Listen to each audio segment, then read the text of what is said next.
electricity to bring out the character in all these teams.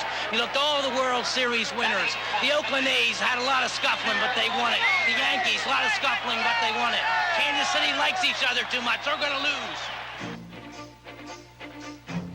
Trailing 4-0 in the third, a rejuvenated Bob Boone drove in the first of 5 Philly runs, turning the base paths into a pinstripe carousel.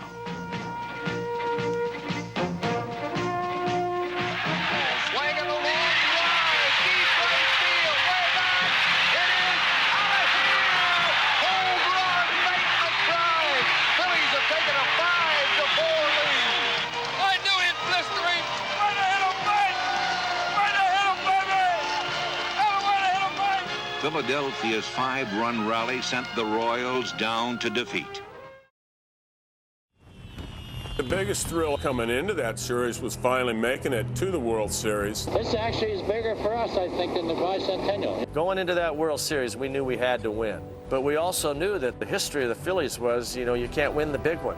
This town has been waiting for it a long time. Predictors had predicted us to win the World Series in 6 games, and I feel like we had the best team man for man.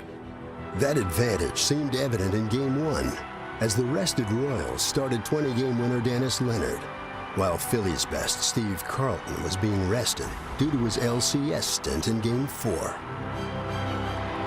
Right-hander walk delivers, and a breaking ball is whacked to left field. Lonnie Smith going back to the warning track, and it is gone.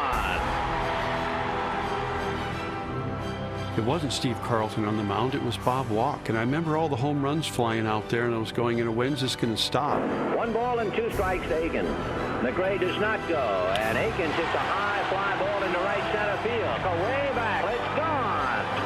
4-0 Royals. But while the lead seemed daunting to their scarred fan base, these Phillies had a newfound confidence, born during their dramatic NLCS. We were a good come-from-behind team. We knew get a couple guys on. 2-2 pitch is hit up the middle, and that'll be a base hit for Larry Gura. Steal a base. There goes Boa. The pitch is a strike. The throw down, he's stolen it.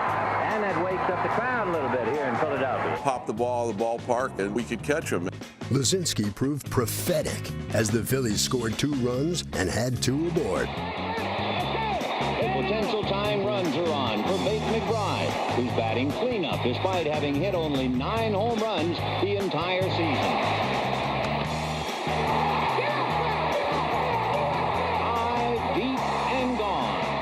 Every game's a big game, especially when you open a series at home. McBride's 3-run homer puts the finishing touches on a 5-run third, and the Phillies have catapulted into the lead. The Phils extended the lead to 3 before Tug McGraw sealed a narrow victory. 2 out in the 9th inning. Philadelphia 7, Kansas City 6, and Tug McGraw working on Willie Wilson. Fastball got him swinging.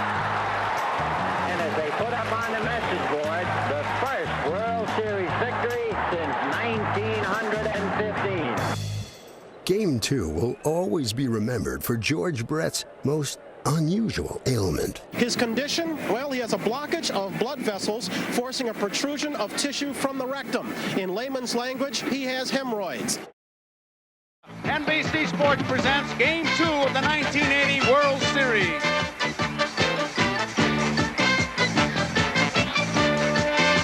The American League champions, the Kansas City Royals, against the National League champions, the Philadelphia Phillies.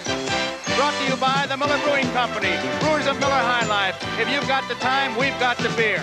By Gillette, makers of Right Guard. Yes, men count on Right Guard because men perspire more. By Ford and your Ford dealers, who invite you to test drive the new 1981 Ford cars and trucks. And by Pepsi Cola and your local Pepsi Cola bottler, who invite you to catch that Pepsi Spirit.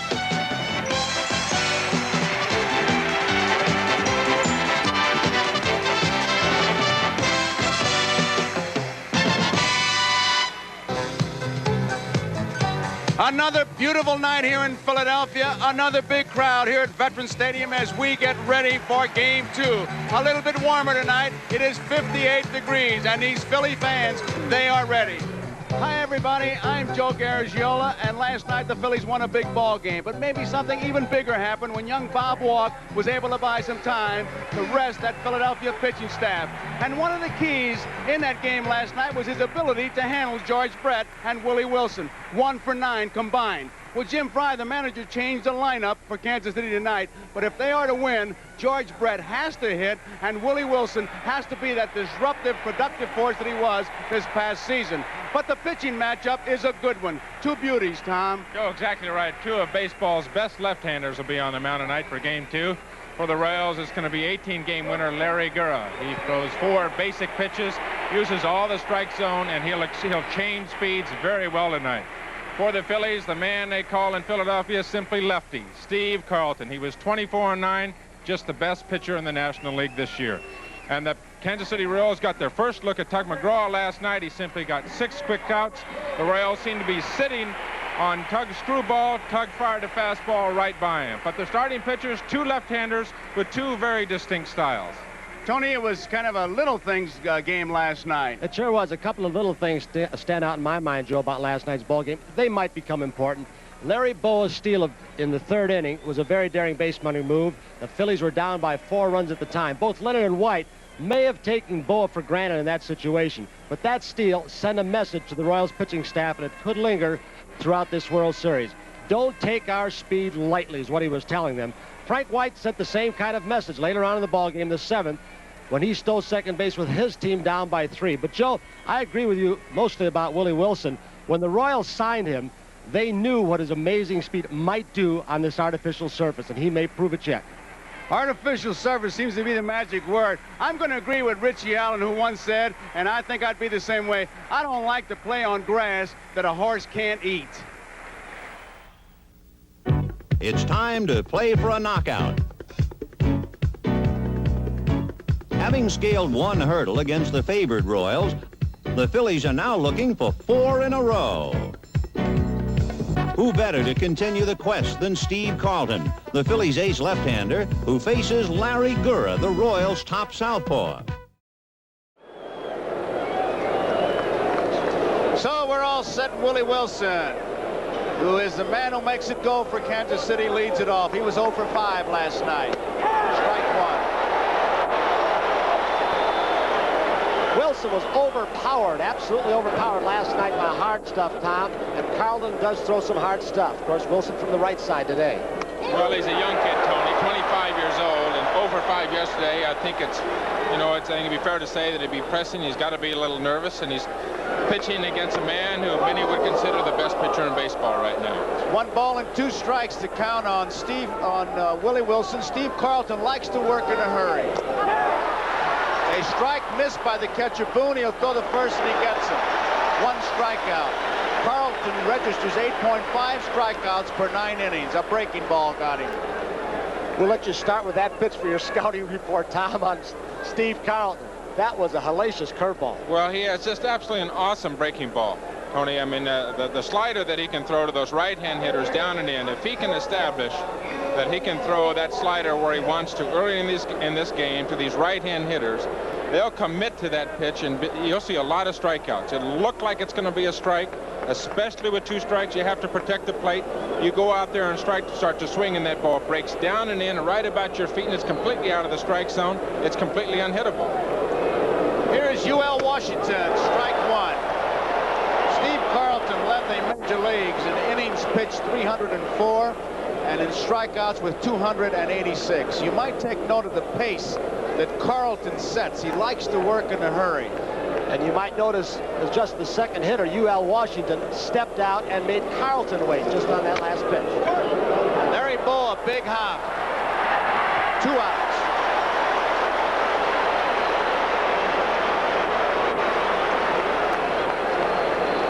The man who said that the team, and Frank White said it on the other side of the field, the team that makes all the routine plays defensively in this series might win it.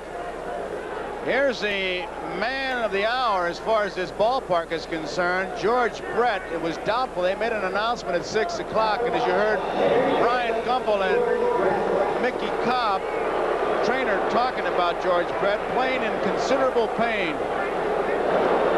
There's no stranger to pain, this young man.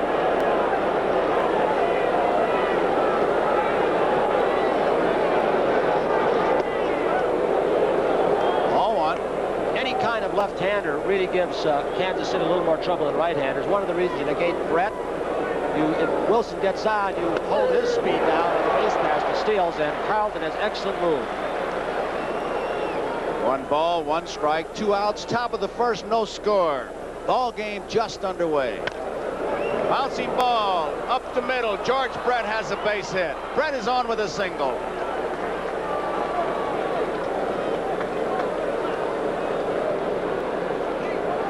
George Brett at first base. Well, we'll take a look. You heard Mickey Cobb, the trainer, in Brian Gumbel's show as he chops a breaking pitch, a curveball down on the artificial surface. That's a turf hit. Said he'd have trouble running. George did not sprint down to first base as he ordinarily does. He usually makes a long, wide turn. If you bobble the ball, he keeps on going. He trotted down. Here's McRae. Pops up the first pitch. Right field side. Everybody giving it a chase, and no one can get it. Strike 1. Pete Rose, Manny Trio. It's actually a little bit easier play for the second baseman on this. Pete Rose had a shorter way to go, but he's trying to catch it like a football pass over the shoulder. But with Trio playing McRae up the middle a little bit and protecting for a steal from Brett, that possibility, he couldn't get there. Paul Pryor, the man at first base tonight, the National League umpire. Look how far off the plate McRae stands. They got him. It was close. He was leaning and he just got back. I thought they had him. He had me picked off. Martinez is arguing for a ball call. Here it is again. He had Brett leading the other way. I do not believe he was even going at that point. He hadn't set. Fastball misses. Here it is again. Watch Carlton's head motion. When he's looking at you as he makes his step, if you look at his foot, you got a problem. But if you look at his head, you got a chance to solve him. When he is looking at you, sometimes, in fact, most times, he's going home. When he is looking home, he goes to first. It's the old Maury Wills theory. Right field, base hit. George Brett rounding second. He's going to hold on. He stops at second. And Kansas City base runners at first and second in the battery of Minnesota's. Brett may have stopped for 2 reasons. One, with 2 outs, he doesn't want to get thrown out at third. That would violate a cardinal rule of baseball. And aside from that, he did not run to second base well again. He is hurting. Well, Tony, he didn't run hard, it's true, but I just wonder, the situation really doesn't dictate that he goes all out. We know he's an all-out kind of ball player, but a needless slide tonight with the problems he has. And, well, I tell you, it's not funny, as Brian said, if you have that problem. And trying to play in a World Series, well, 2 outs. Bouncing ball, Mike Schmidt at third has it. The Trio forces on. McRae is out, coming down from second. That ends the top half of the first inning. Batting second, Pete Rose. He'll be at first base. Jake McBride in right field. Mike Schmidt, the cleanup hitter, at third base. A late start for Keith Moreland. Luzinski was scheduled, but Keith Moreland will be the DH tonight. Gary Maddox is in center field. Manny Trio is at second base. Larry Boa, the shortstop, and Bob Boone will be the catcher. The Royals defensively behind Larry Gura in left field.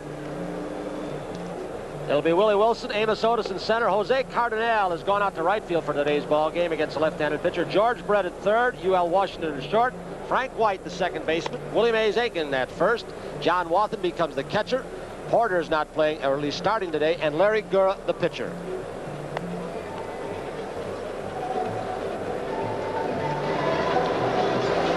George Brett taking his infield tosses. Brett had to do some running in that first inning, so you make up your mind.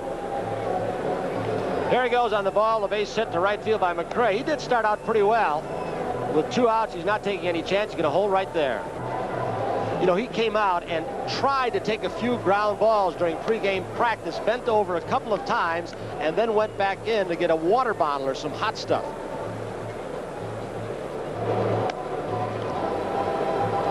Larry Gura for the Kansas City Royals, left-hander, of course, 11, 18 and 10 this year with a 2.95 ERA. Pitched more innings than he's ever pitched in his major league career. 283 innings pitched, the most he's ever pitched in the big leagues. A pretty good innings pitched and hit ratio, that 283 to 272 there. Pretty basic pitcher, fastball, slider, curveball, and a changeup.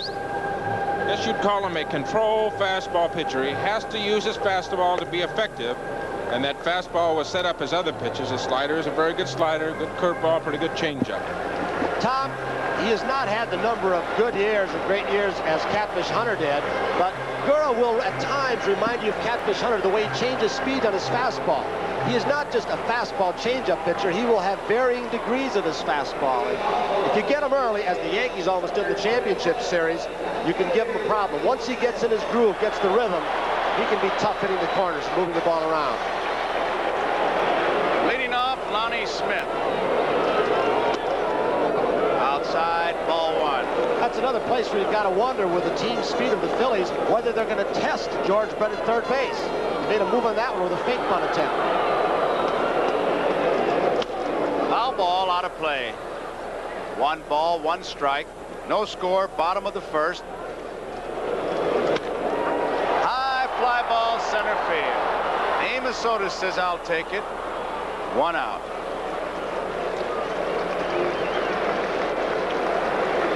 As I look at Gura, I know he works out in the gym, but he's also, his wife Cindy is nutritionist. And he's got a ritual during the days he pitches. He has lunch about 12:30. At about 3:30, he has to have some pasta for carbohydrates. You too, Tom? Well, we had dinner the other night, Larry Gura and the pitching coach for the Kansas City Royals, Billy Connors, and we went out to have a bite to eat, and I asked him, you know, as you would, and all pitchers you'd ask, what do you have the night before you eat? He says, a nice big bowl of spaghetti. He likes to get the carbohydrates up. 1 ball, no strikes. 2 balls, no strikes. And I see in my neighborhood, we had a lot of guys that could eat spaghetti, but couldn't get the ball over the plate. Manja pasta. 2-0 on Pete Rose, and he made it happen last night. Straight away center field. Otis is there. 2 outs. That's something that you saw in the championship series also, as we look at Otis, is that Gura threw quite a few fly balls. You would think of a guy who is not overpowering as being more of a ground ball pitcher. But what he does is I think he gets the ball in on you. He surprises you with a fastball. You're looking for off-speed stuff, changes speeds, a turned over fastball, and the ball, you're always late on his fastball. He gets a lot of hitters out with that fastball. Beck McBride, what a night he had last night. 3 for 4, including a 3-run homer. It's high, ball 1. John Wathan behind the plate. Shot from right field. That's pretty much what Cardinal's looking at.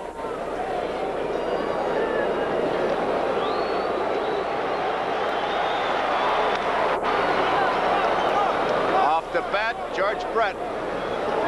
George Brett makes the play. 3 up, 3 down for Philadelphia. We end 1 inning. It's 0-0. Kansas City and Philadelphia. And 2 up for the Kansas City Royals.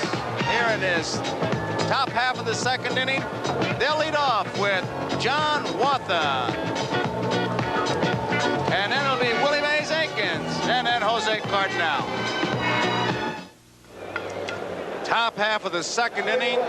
0-0 to score. John Wathan. So far in this World Series, 0 for 1, a pinch hitter. Foul ball out of play, strike 1.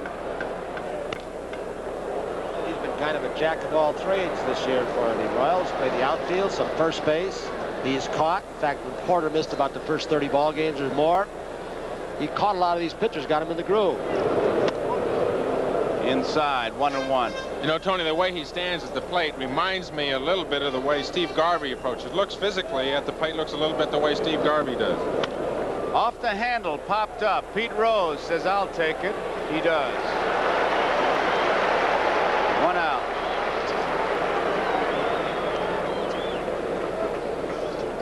Pistol Pete Rose. 1 away, and it brings up Willie Mays Aikens. You were with us last night. He had a little bit of a problem getting into the batter's box because the back line, he was sneaking out, and Harry Wendelstedt kept getting him back in. But with that bat, he had no problem. 2 tremendous home runs. And on his 2nd one, he really touched it off. I think, Joe, what you're seeing, too, a little bit here, exactly the points that you made in the 1st inning. Carlton likes to get the ball and pitch.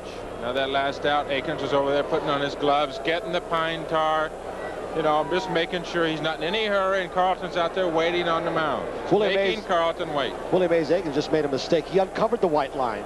He didn't want to do that. He's got him right where he wants him now, doesn't he? There's the strike, taken all away. You might take a look at his front foot. He sets, but he kind of gets on his toe, much like a ballet dancer. There it is. Takes it outside. 1 ball, 1 strike. They use expressions in baseball like a mistake hitter, and Willie is one of them. He can hit your mistake a mile. He spent his entire batting practice today hitting the ball the opposite way to left field in anticipation of the breaking stuff off Carlton. 3 balls and 1 strike now. Ball 4, he drew the base on balls. Carlton doesn't walk that many. In fact, in 1980, Carlton, 2.7 walks per 9 innings, his average. Strikes out 8.5, walks 2.7. I'll tell you, you can see why he wins 20 games. In fact, this was his 5th 20-game season this year. Jose Cardinal. He has bounced around. Line drive foul, strike 1. You think that isn't a thrill for this little guy who's played so many baseball games through the winter leagues down there and so many seasons in baseball with all the clubs you talked about to be in the World Series and to play in one for the first time today? What a break, too. You know, towards the end of the year, a couple clubs after him. He's always been underrated. When he was a younger kid, he had good speed, a fine throwing arm, had some power, stole you some bases, ran the bases well. Booney just got hit with the foul tip, and that's the last thing he needed. He is really hurt.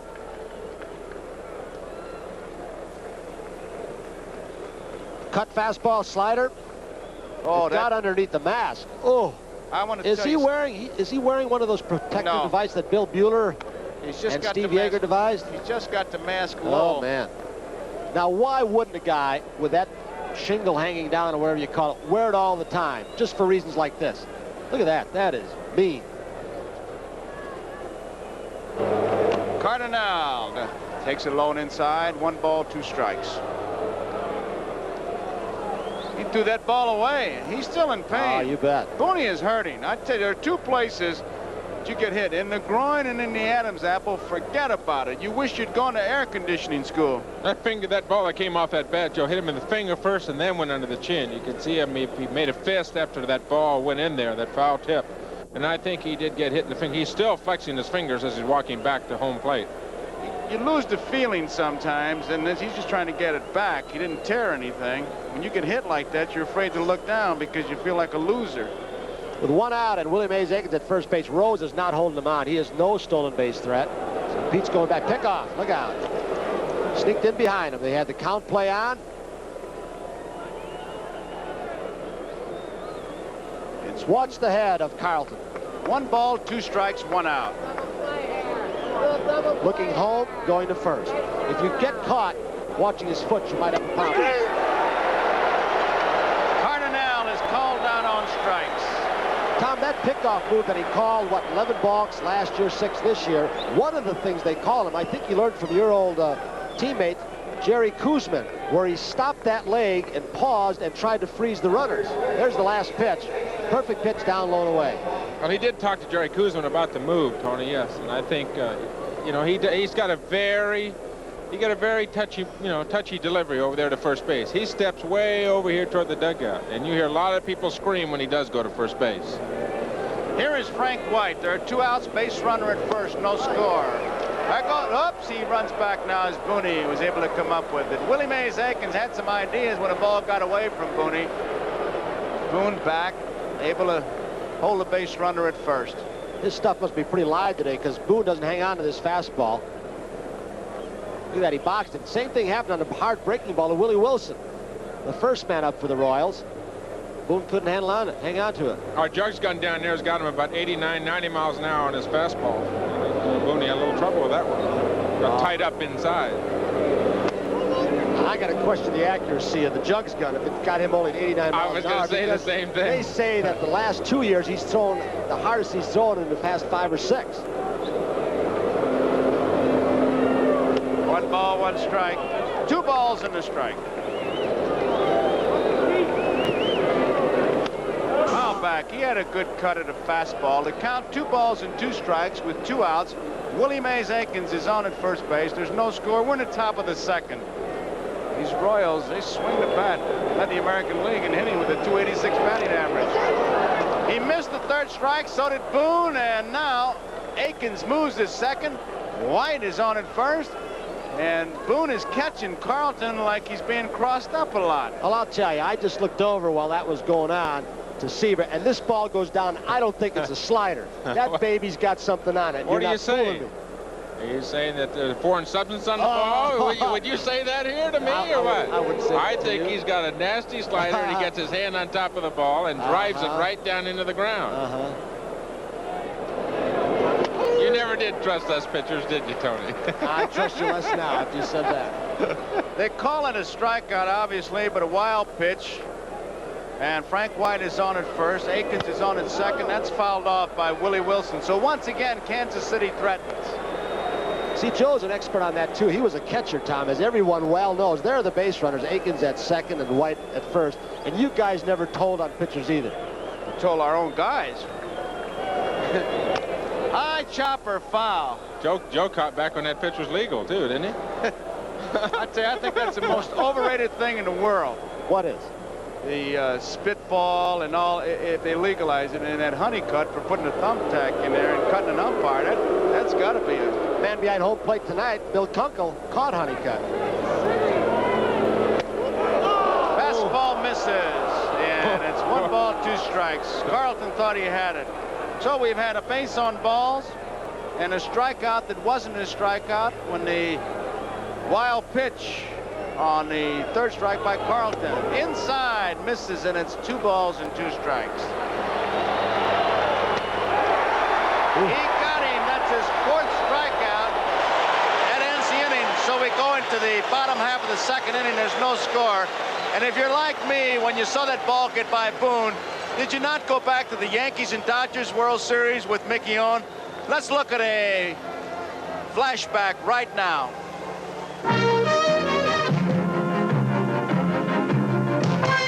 With 2 out, the Dodgers lead 4-3. Hugh Casey needs just 1 more strike to even the series at 2 games apiece. Henrik swings and misses. So does Brooklyn catcher Mickey Owen. Henrik reaches first safely, starting a chain reaction that leads to a Yankee victory 7-4.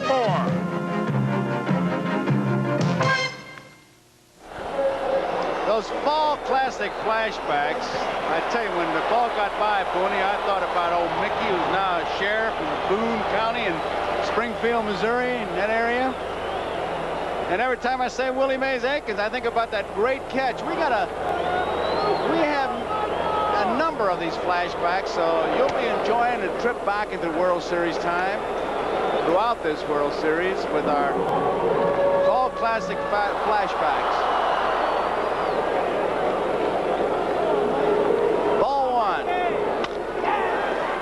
Brett has it. Here's the long throw.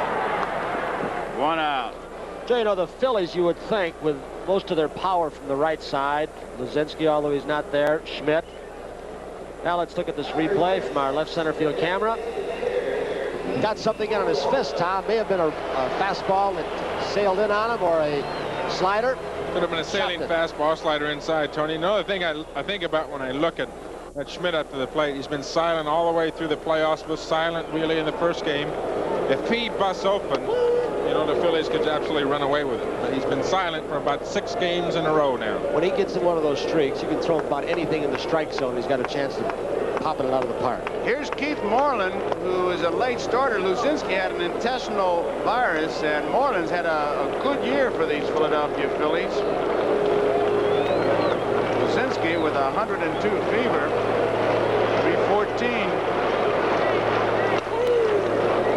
Count of 1 ball, 2 strikes. Started talking a while about the power.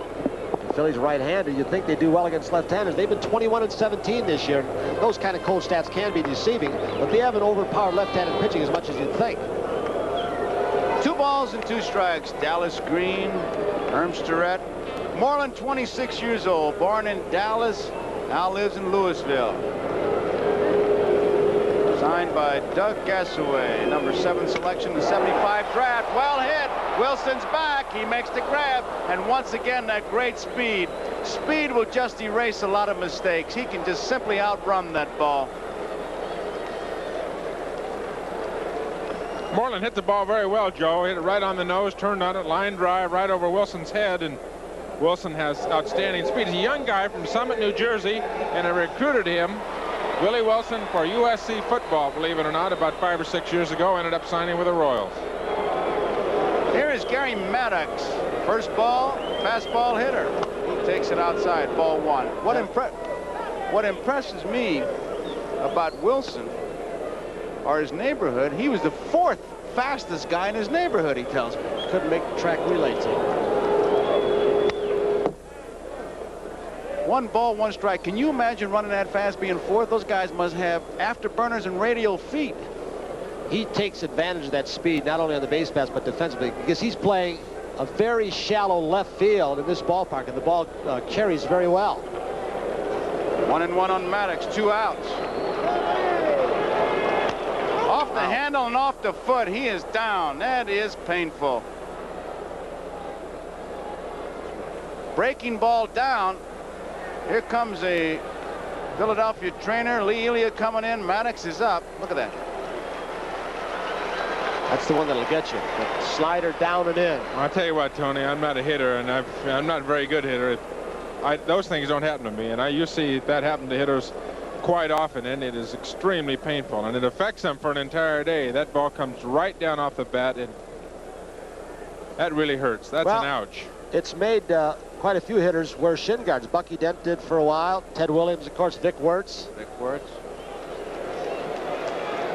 1 ball, 2 strikes, 2 outs. Maddox is ready. Nobody on, no score. Struck him out. So Gura retires 3 in a row. He has retired the first 6 men. At the end of 2, there is no score. Kansas City nothing, Philadelphia nothing, and due up for the Kansas City Royals. It'll be UL Washington, George Brett, and Hal McRae. And we'll be back after these messages from your local station. Another big crowd here at Veterans Stadium. We're in the 3rd inning, no score, UL Washington. We'll lead it off here. Washington bounced out, short to first his first time up. Hits the first pitch foul. You know, we talk about that toothpick that UL Washington constantly has. There you see it. For you youngsters who are watching, it's okay for UL Washington. He's been doing it, but I wouldn't do that. I mean, it doesn't help you. It's one of those 50-50 things, and it could be very, very dangerous. You don't really need it. UL does, so let's root for him, but don't you put it in your mouth. 1 ball, 1 strike. The Royals had to have lefty on the ropes in the first 2 innings. They've left 4 men on, 2 in each of the 1st and 2nd inning. Base hit may have swung, if there is such a thing as momentum in baseball, back into their favor after yesterday. 2 balls and 1 strike to count here. You know, a baseball game has a flow to it, be it the pitcher, the hitting, and the crowd is a factor. I don't know if it's affecting you as a viewer. Let me try to express it. 2-1 to count. There's a strike.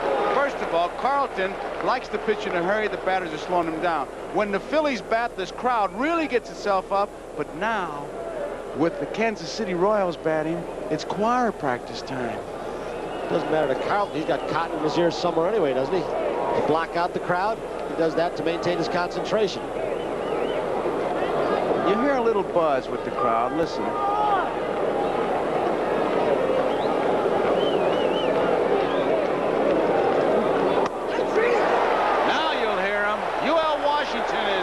Strikes, and that is the 5th strikeout for Steve Carlton. Carlton, obviously an awesome pitcher, awesome slider, and this is a fastball on the outside part of the plate. I think that the Royals got a pretty good scouting report on Carlton in the sense they want to make him wait, but sometimes it doesn't affect him. It doesn't seem to bother him. He just stands there and waits till the hitter gets in, until the hitter is ready, and then he goes right after him. Here is George Brett. He's single. Strike.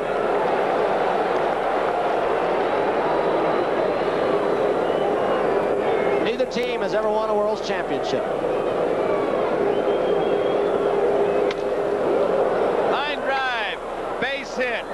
I don't know about his running, but his bat is not bothered, I'll tell you that. Now, that ball looked like it was catchable. That may have gotten in the lights. Brett hit the ball very well. It was sinking, but when it came off the bat, McBride started backing off. Here it is, Charlie Lyle's theories in perfection. His run, still not running real well, but that ball was catchable. Looked like it was catchable when he first hit it, Tony. McBride did back up on the ball in right field. McRae doesn't get the first pitch, and it's strike one. George Brett 2 for 2. McRae, the batter, he singled to right field his first time up, taking a good look at his third base coach, Gordy McKenzie. He is a very smart hitter, and with Trio and Rose holding Brett, allowing a big hole, he shoots that direction. That was his pretty good move.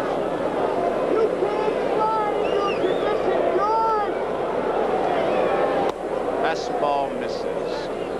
Tom, the ball, as we see Gordy McKenzie, the third base coach for the Royals, giving a series of signs to McRae, who's out of the box, and Brett. The fastball that Carlton struck out UL Washington with down and away, it looked like he turned it over. It was still very hard, but he throws two kinds of fastball, looks like. Base hit left field. George Brett will stop at second base. So McRae is 2 for 2. Brett and McRae, they've been able to solve Carlton, but the rest of the lineup, forget about it. He has just stuck termites in the bats. Otis is the batter. He didn't do a force play to end that first inning. There's a double play ball to Boa 1. Double play. Innings over.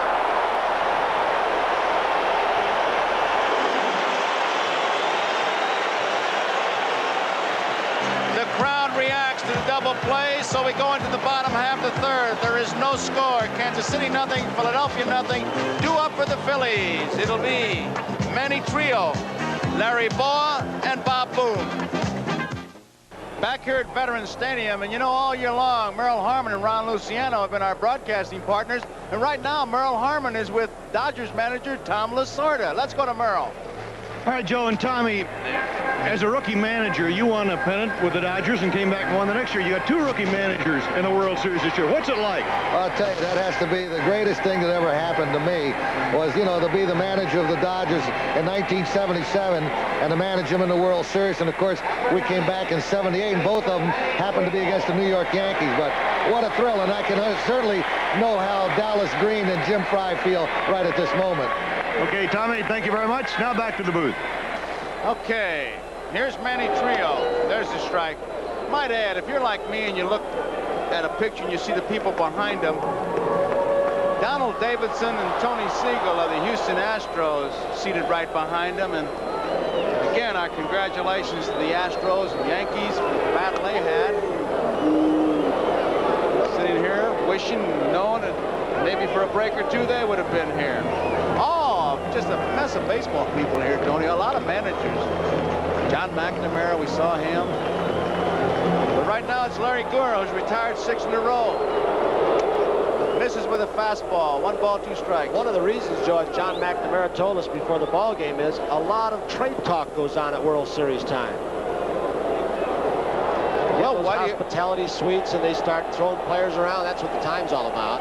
Whitey Herzog is here, and he says he's going to name a Cardinal manager as soon as the World Series is over. See Bob Sheffing, Joe McDonald of the Mets. Joe Torre is here in the Mets. 1-2 pitch, straight away center field. Amos Soto's been busy. This will be his 3rd putout, and there it is. 5 of the 7 outs have been balls hit in the air. 1 ground ball, 1 strikeout. You can just see, Tom, how off Boa, the hitters think they are on the ball, and it sneaks in on them a little bit, or they're a little bit out in front, as Trio just was. Just off balance, that change of speeds. We use that jug gun a lot. You look at earned run average leaders. We think of sheer speed as doing it, but it's that change of speeds along with other things. Larry Boa pops it up. Foul territory, George Brett should make the play. He does. There are 2 outs. George Brett was a doubtful starter. You've been with us in the pregame show. The trainer explained his problem. He had a severe attack of hemorrhoids, and he's playing in tremendous pain. It has not bothered his swing at all. He's 2 for 2, but it does bother him running. Here's Bob Boone. Big night last night. 3 for 4, 2 doubles. Pop foul out of play. Tom, when you watched Gura, and I know you haven't seen a whole lot of him, is there anybody you can think of in the National League that resembles his style of pitching, left-hander? Well, I've watched him go through here in the well, say 9 hitters so far. There's nobody that I can really think of exactly like him left-handed. I think the only person who would remind me of him would be Don Sutton of the Dodgers from the right-hand side. Center field. Amos Otis says, well, I'll catch this one too. He does. It's 3 up and 3 down. He has retired the first 9, so it's 9 in a row. After 3 innings of play here, we have no score. Top of the 4th inning for the Kansas City Royals. It'll be John Wathan, Willie Mays Aikens, and Jose Cardinal. John Wathan will lead it off for Kansas City. He popped to the first baseman his first time up. It's a strike. You're right. Just looking at that close-up that Harry Coyle got for us, he does, the way he holds his bat, look like Steve Garvey. The way he starts, Tony, it reminds me of Steve Garvey anyway. Strike 2. Keep in mind this thing we call pacing, because Carlton, I think, there's a baseball saying, be in a hurry to win, don't be in a hurry to lose. Bertie Tebbett says that the late and great Joe McCarthy used that a lot as we look at George Brett, and that's what Carlton does, sets his own pace outside. 1 ball, 2 strikes. And this crowd, listen to the buzz. Fly ball, right field, Bake McBride. Now that's about as polite an out reception as you'd want. The crowd is similar today as it was last night in the ball game when the Phillies got down by 4. But after Boa steal and a base hit and Rose getting hit, I'll tell you, they almost blew us right out of here. Here is Willie Mays Aikens.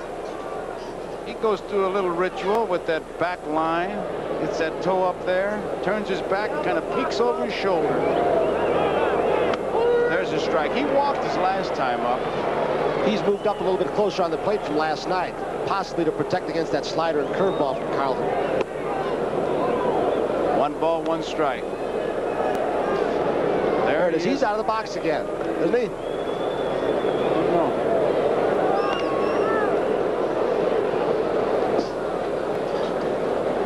Two balls and 1 strike. He's digging and he's just kind of messing around with that dirt back there, so he's trying to cover up the line a little bit. Oh, we'll let Ron Luciano, he explained it last night. He keeps creeping back, Ronnie.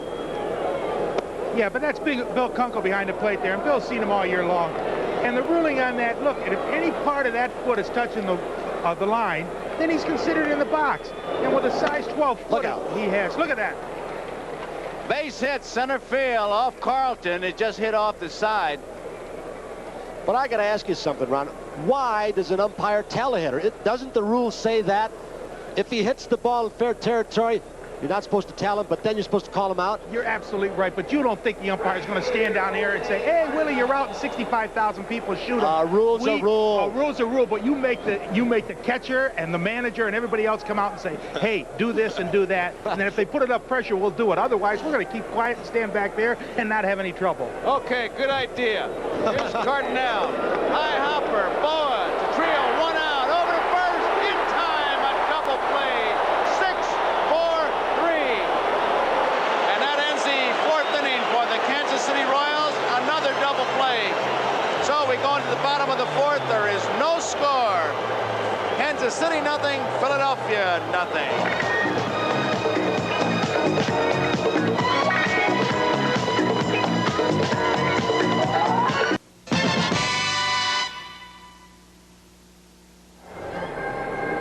On a comfortably cool evening here at Veterans Stadium in Philadelphia, a packed house here at Veterans Stadium enjoying a battle of left-handers in Game 2. We've played 3.5 scoreless innings. Steve Carlton overpowering at times with 5 strikeouts, but he's allowed 5 hits. Counter to that, the Royals have been wasteful, hitting into 2 double plays, stranding 5 runners. Defensively, Larry Gura has mowed him down. He's retired 9 straight. We're still playing a waiting game as we go to the bottom of the 4th. Joe? Okay, Brian, here's Gura against Lonnie Smith. And listen to the difference in the crowd now. Trying to get him charged up. Brett in tight at third base with the speed of Lonnie Smith.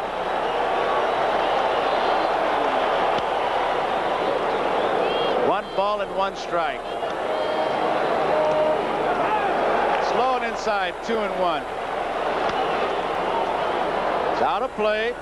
7 of 9 have been balls hit in the air, the outs, 1 strikeout, 1 ground ball. And Tom, we make too big of a deal sometimes of the jugs gun, I think, as far as speed.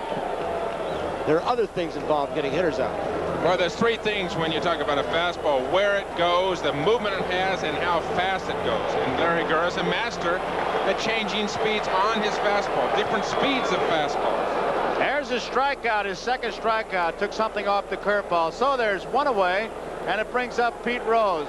And there is Maury Wills, who was one of our broadcasting partners and now a manager for the Seattle Mariners.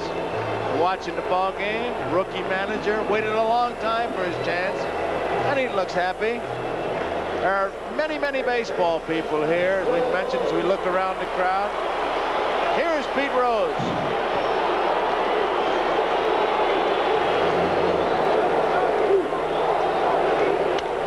Center field, Otis coming in. He's there, he makes the catch. 2 outs in the 4th. 12 in a row retired by Gura. You know, Tony, you talk about 12 in a row. Maybe I'm hooked on these flashbacks, but I keep thinking Bevins, Larson's perfect game.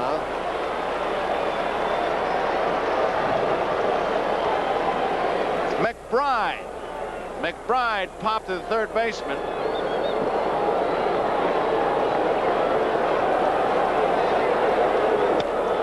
Foul out of play. If I said to try to retire 12 in a row, I meant 11, of course. I got to ask Tom this. Of the factors that you mentioned that a pitcher does, speed, etc., which one of those, if this is possible to answer, is the one that might get all the fly balls for pitchers Gura's getting? Probably movement, I would say. Movement at the ball as it gets to the hitting zone out in front of home plate. And he might be throwing a pretty good fastball outside, but then when he comes back inside to those hitters, the point you made before, he might put a little extra pop on it. They never get to it. Pop the ball up. Right to Frank White. Another perfect inning for Larry Gura. 3 up and 3 down. Now he is retired. 12 in a row. We complete 4 innings here, and the score: Kansas City nothing, Philadelphia nothing, and due up will be Frank White, Willie Wilson, UL Washington, and we'll be right back after these messages from your local station.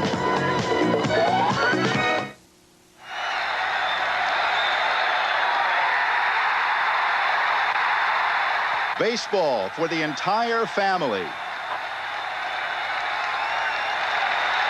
Baseball, a great entertainment buy. Take your family out to the ballpark in 1981 and catch baseball fever.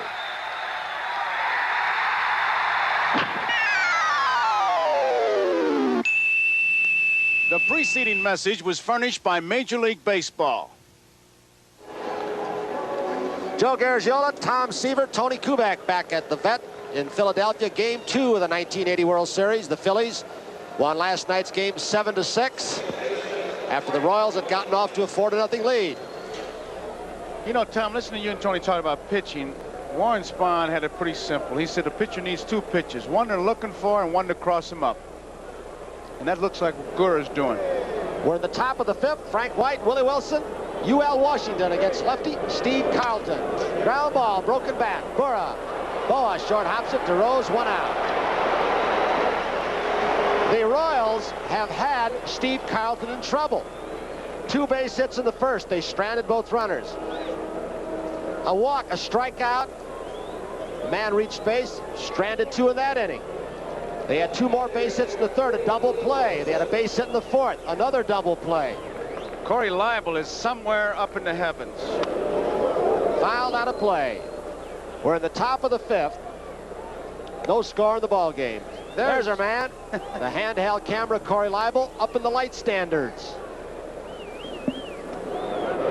Carlton has 5. Good curveball, 0-2.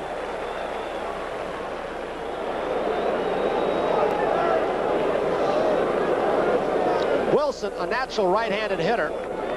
We told you in our little pregame spot, they doubted seriously whether he would hit or not. Another breaking ball. Boone hangs on, so Carlton gets strikeout number 6.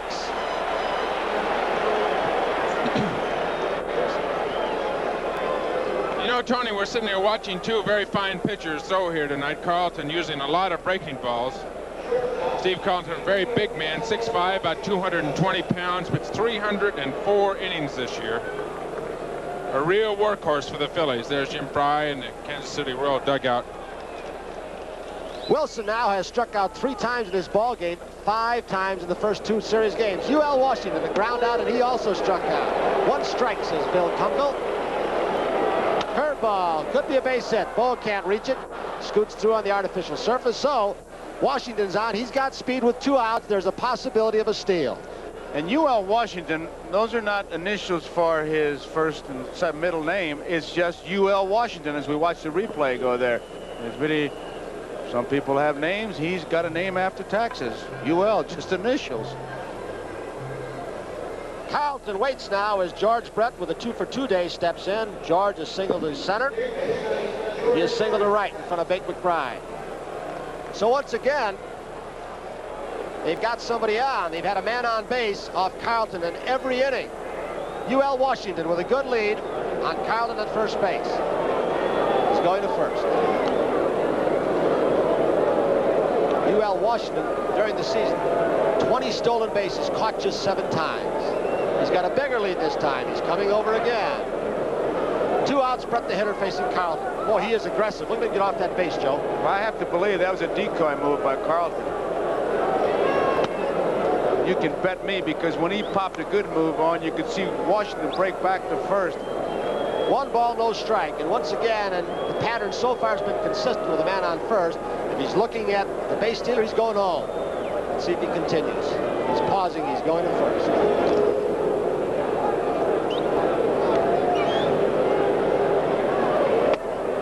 Curveball inside. 3-0. And now with UL Washington, a steal threat, even a veteran, as we look at McKenzie again, the third base coach. Carlton has lost his control.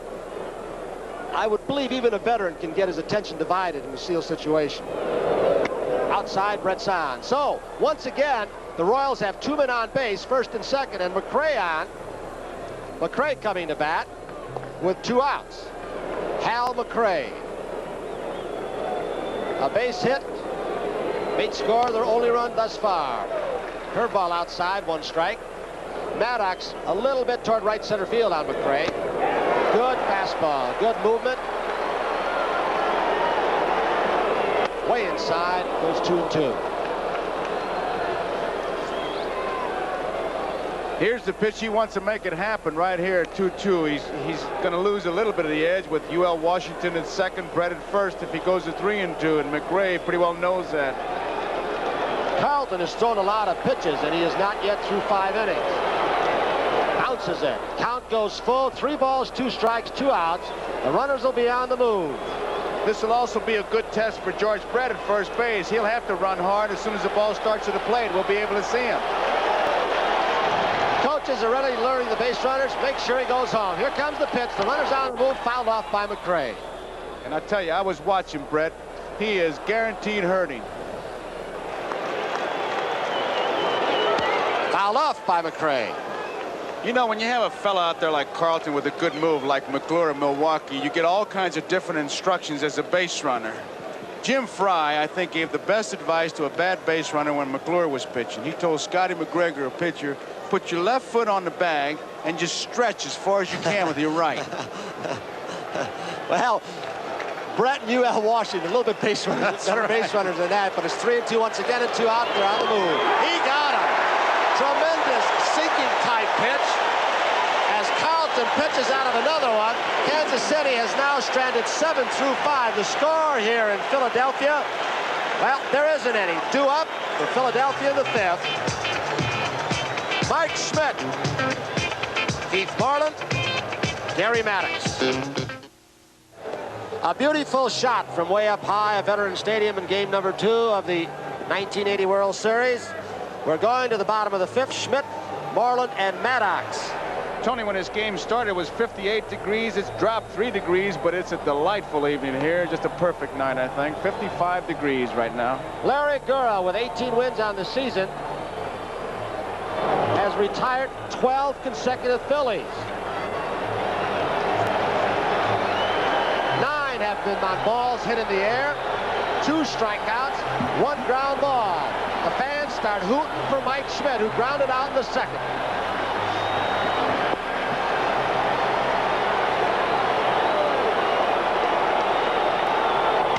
Curveball hit deep to left field. If it is fair, it is way out of here, but foul. He threw him a breaking ball down and in, which is a power spot for Mike Schmidt. Looked like a breaking ball inside. Watch Schmidt watch this ball now. He knows it's going foul. He gives a little bit of body angle. Stay in there. Get in there. Get in there. Carlton Fisk in 75 it worked, but it didn't work this time. When a guy hits the ball as hard as Schmidt just does, it usually hooks by a lot. 3-2 again. Chopper. Brett to his left. And Aikens, they retire Schmidt. 13 in a row retired by Larry Gura. He's got the no-hitter going. It's still early. Just the 5th inning. Right now, we're going to remind you this telecast is presented by authority of Major League Baseball and is intended solely for the private, non-commercial use of our audience. Any publication, reproduction, retransmission, or other use of the pictures, descriptions, accounts of this game without the express written consent of Major League Baseball is prohibited. I did it fast because I don't want to miss anything. Keith Moreland, he lined to left field in the second. 1 strike. You know, Tony, watching Gura work here, he's been behind twice is all during the entire game. Both times to Pete Rose. He was 2 balls and no strikes to Pete Rose. Got him to out both times. Tough play, tough play. UL Washington is not going to get it. Tough play. Brett with that problem may not have been able to move fast enough to his left where he could have gotten that ball on the artificial surface, but Moreland breaks the streak, the first base hit off Larry Gura. No doubt about it, it was a base hit. He digs hard, and I'm sure he'll be talking like he always does. Not too pretty, but effective. UL did everything he could, but it was just impossible to get Moreland. It was close, though. I'll tell you, UL Washington made it close. Moreland doesn't run that well. There's a good shot from the left field camera. Had George Brett maybe been healthy, got a good chance of making that play. Tony, you know a lot better, seen him many more times than I have. Tom, he is a very aggressive third baseman. He makes some errors and is inconsistent throwing, but he goes after a lot of balls. He's one of these divers. He dives after balls and gets back up. Now it's Maddock who struck out in the second. We still have no score. Curveball drill just out of the reach of Brett. It's in the corner. Willie Wilson chased it down. Moreland between second and third. Here comes the relay throw. He's held up by Elia. So 2 base hits in the setting. A single by Moreland, a double by Maddox.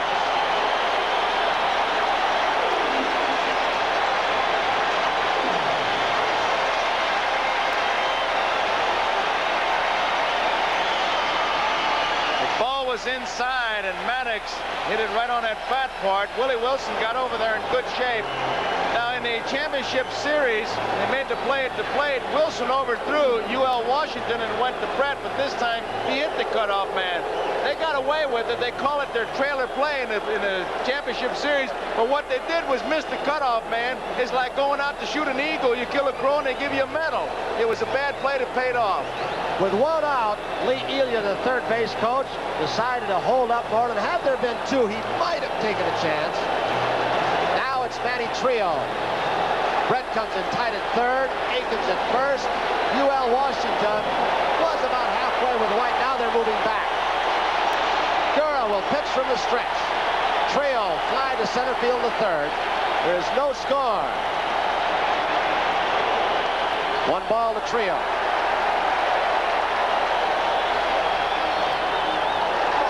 2-0. There's the base runner, Moreland at third. Now Maddox at second. And you got to wonder with Trio, who bats in the number 5 spot for the Phillies at time, that Gura might, with first base open, pitch around him, make him hit a perfect pitch to pitch to Boa. Boa, not the kind of guy you can double up too easily, but he doesn't hit the ball as hard to the outfield. 2-0. Fly ball, right center field. Jose Cardenal back to the warning track. Moreland will make it easily. The throw comes in as Moreland scores the first run of the ball game, and Maddox goes to third. Phillies lead 1-0.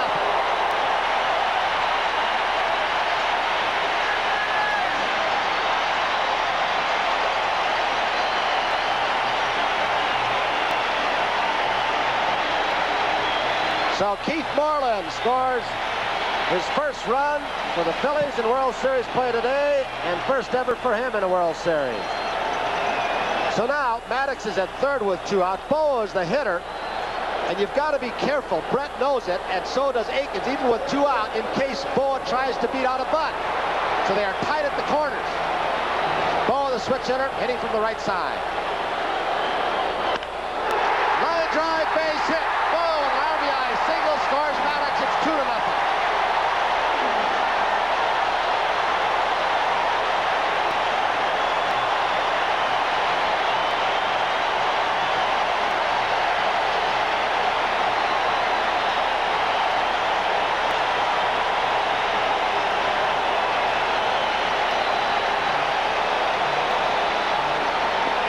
Jumps on a high fastball, or at least is right about belt high, which I guess you'd call a high fastball. And it's a big run to pick up here. Now he's the base stealing threat, obviously. One thing that'll drive a manager and pitching coaches wild is how a pitcher can go through and get 12 easy outs and all of a sudden lose everything like that, Tony. But maybe not necessarily lose everything. He's gone through the Philly lineup once, and now they're seeing him for the second time. Now they know what he can do. They know what he can't do, and they're a little bit smarter hitters possibly going through and seeing him for the second time. Bo with a good lead with 2 outs with Boone out. Ruben Amaro, who has seen that move of Gura several times. I believe he was talking to the umpire, first base umpire Pryor, about Gura's right foot going past the pitcher's rubber and then going to first base, which would be a balk. 1 strike. Way inside to Boone. 1 ball, 1 strike. 1-1 pitch outside, 2-1. You know, earlier this season, Tom, we did a Saturday game that you pitched, and Joe posed the question in the booth and asked you later about going to your catcher and continuously calling him out. What would you talk about if you called a catcher out? I want to know where those hitters are making contact with that ball. Are they hitting it out in front of the strike zone, even with the strike zone behind? Are they behind the fastball? Because if they're getting out in front of the ball, then I have to make adjustments to my fastball. Way outside, it goes 3-1. What you're saying is that there are times, even on the rubber, when you release the ball, you can't tell yourself. I want to know. I want to know if the hitters are catching up with me, which is the way it seems they've done with Larry Gura here, the last 3 or 4 hitters. Then you have to make adjustments in some of the speeds of the pitches that you're making. The count is run to 3-1 on Bob Boone with 2 outs and Bo at first. He's got a good lead on Gura. He's not going. He walks him. So now runners are at first and second, and Lonnie Smith will step in. 9 fastballs in a row from Larry Gura. He was a little upset about that last pitch. He thought that was a strike, and he's getting a visit from Billy Connors, the first visit out of the Royal dugout tonight. You know, a few years ago, when I saw Billy Connors as a minor league pitching coach for the Mets, I saw the kids play a ball game, and he said he had seen you on television one day, and he said, I was to tell you when I saw you the next time about some mechanical flaw you picked up, and he said he called you. I get called from Billy very often during the year. There's Marty Patton, it looks like, in the Royal bullpen, the senior member of the Kansas City staff. Billy calls me about 3 or 4 times a year, lets me know what I'm doing right and what I'm doing wrong. All right. Called me quite a bit this year. Now, you had a good finish. So, Billy Connors' trip to the mound is over. Bo is at second. Boone is at first. Lonnie Smith, the hitter. There are 2 outs. We're in the bottom of the 5th with the Phillies leading 2-0. Breaking ball for a strike. You don't think this game can change in a hurry as we look at Boa and Boone at the base runners second and first. Retired 13 men in a row. He gets a visit from the pitching coach. Larry's close to being taken out of this game. 1 strike to Smith. Another breaking ball. He's got him. He has gone to more breaking balls. He called it right. Right after Billy had gone out to see him, he threw 8 fastballs in a row. Billy Connors goes out to see him and says, hey, you got more pitches than that fastball you're throwing. First 2 pitches to Smith, curveballs. Let's see if he shows him the fastball now and comes back with the breaking pitch. 0-2, 2 men on. Another breaking ball, check swing. Gura can't believe it. 1-2. I can't understand the signs they gave, too. With the man on second base, he put down 1 and 2. Here's the pitch, the curveball. You can call it from here. That's a pitch that Gura will throw quite frequently to the right-handers. You can see Wathan set up outside, and he will have a curveball surround the outside corner and hope he gets the call. I just glanced over at Luciano. You should have seen his face on that pitch. 1 ball, 2 strikes, 2 men on. Lonnie Smith facing Gura. Smith is flied out and struck out. Bo is going. Fly ball right field. Bo was off, but Cardinale should have it easily. He's got it for the 3rd out, but the Phillies on 3 base hits, a sacrifice fly, a single by Bo, take the lead after 5, 2-0. 1956, Don Larson. Let's take you back. Mal Allen's voice. The Yankees against the Dodgers, a perfect game.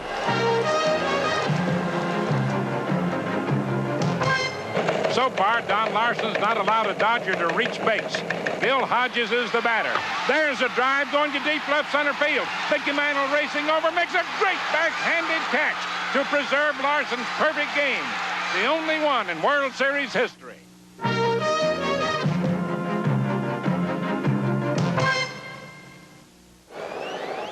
Going to the 6th in Philadelphia, it'll be Amos Otis, John Wathan, Willie Mays Aiken to face Steve Carlton. There's your score, 2-0, the Phillies lead. Carlton has allowed 6 hits.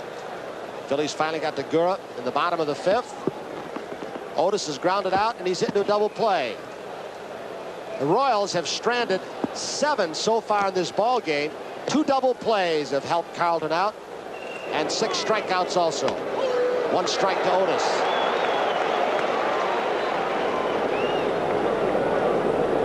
Look at this. Kunkel's going out to talk to him about something. I wonder if he's going to, maybe the cuts of the baseballs in the same spot.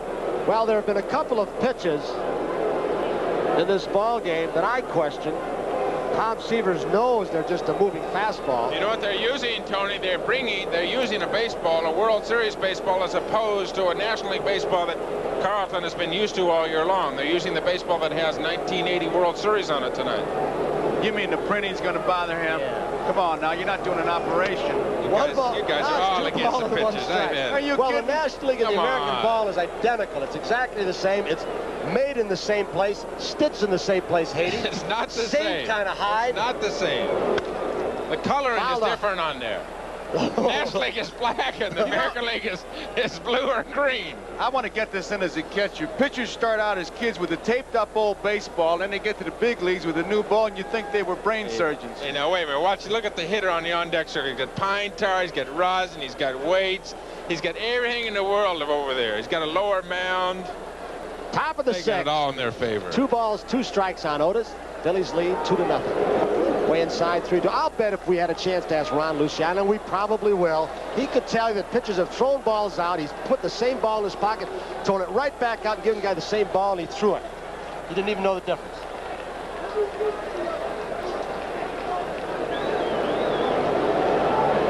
Three and 2 to Otis.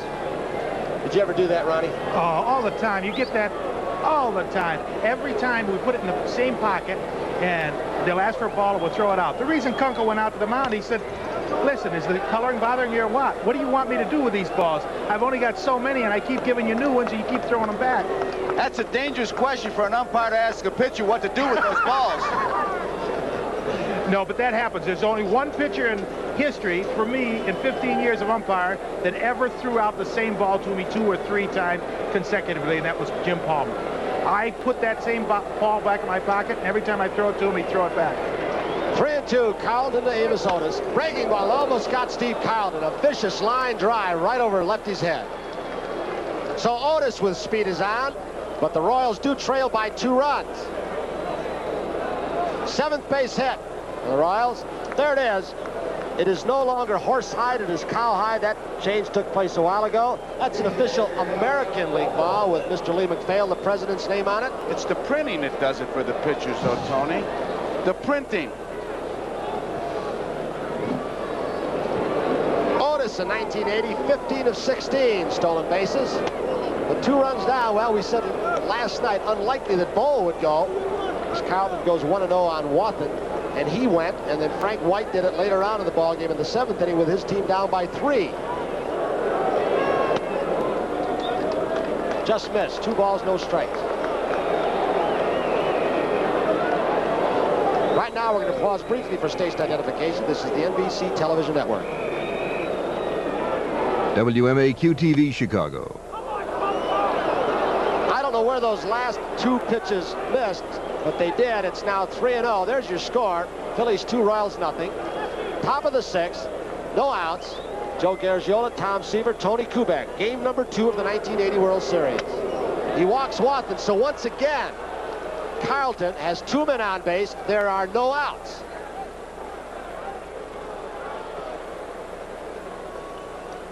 It's the 5th time in this ball game in 6 innings the Royals have had 2 men on base against Steve Carlton, but he has struck out 7, and he has gotten a couple of double plays. 65,775 people here tonight in the vet. They've seen so far Carlton struggle along. Gura pitched strongly, but Gura's down 2-0. Chopper could be trouble. Akins does not win well, but he will do a job. Trio throws it away. A run will score. That's Otis making it 2-1 as runners go on 1st and 3rd. He was slow close to Pete Rose on that high hopper. He threw it too hard and he blew it right by Rose. Akins, of course, Tony, does not run well, and Trio got to the ball, made a pretty good play as the ball bounces very high, and he's right in front of him, and he would have gotten Akins had it been a good throw. But throws it right by Pete, costs him a run. He really gets up to get that ball. I'm not so sure he threw it so hard. Right through the webbing. Right, looked like he was just kind of side-arming it to Pete and just went right by him. That replay showed very well. Pete's glove was on the ball, but he got it on the end of the glove, and it knocked it right back. The webbing did not break. But right now, we've got runners at 1st and 3rd, no outs. Cardinale, he's struck out. He's into a double play. Tried to check. Tough curveball. 1 ball, 2 strikes. Carlton's had an outstanding breaking ball all night long, and another example of it. There's a situation where he wants a strikeout. 1st and 3rd, nobody out. If he strikes Cardinale out, he can still get out of the inning with a double play, just 1 run given up. Fastball, he blew it by him inside and high. He had thrown breaking ball after breaking ball and set Cardinale up. It might have been a ball, but Cardinale could not lay off. Not on a full count. This is a good pitch, and he had to get the strikeout, and he got it, of course, which is a sign of the good pitcher. White's up there now, Tony, and the tying run is on at 3rd base. And White can handle that bat. You got to look for anything. Well, he may do a number of things. He could bunt for a base hit. He could hit to the opposite field, but he'd like to have most of all a sacrifice fly. A pitch up in the strike zone, because he's primarily a high ball hitter, that he can drive to the outfield where the sac fly will score a run and tie it. Put you on the spot, Tom. No balls, 2 strikes. He struck out Cardinale with a fastball after a breaking ball died. He's gone, what, 1 fastball, 1 curve to White. What do you think he's going? I think he wants a double play with a ground ball to the left side over there. I think he's going to go with a slider.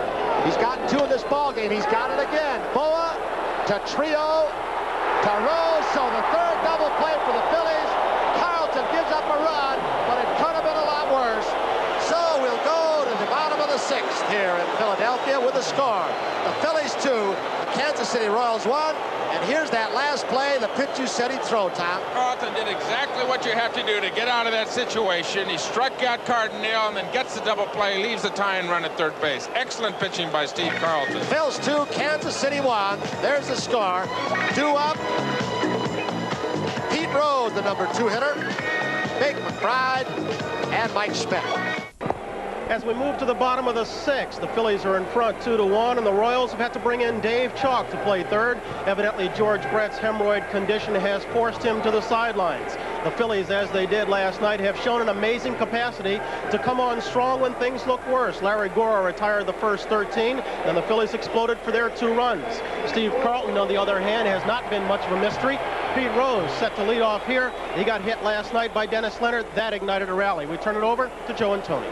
All right, Brian, thank you very much.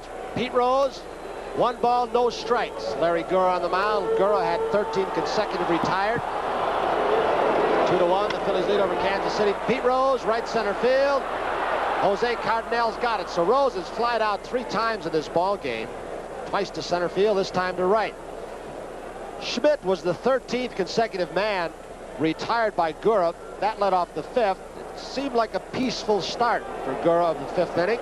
But then Moreland singled, first base hit. The deep shortstop that Brett could not get to. Maddox double. Trio with a sacrifice fly. Bo with an RBI single. Those are the 2 Phillies runs. Now it's McBride up with 1 out. 1 strike. 1-1. Pull the string on a breaking pitch. Goes 2 balls, 1 strike on Big McBride. Here's where a hitter, especially a left-hander, is kind of in a funny situation off a pitch like Gura, because he can throw you any of 4 or 5 different pitches at different speeds. He missed away, so McBride is on first base with 1 out with a walk. Now it's Schmidt, the hitter. Second base on balls getting up by Larry Gura. Schmidt has grounded out the 3rd twice in this game. But he was right on 1 pitch, one of the 2 times at bat, but it hooked foul just to the left of the pole.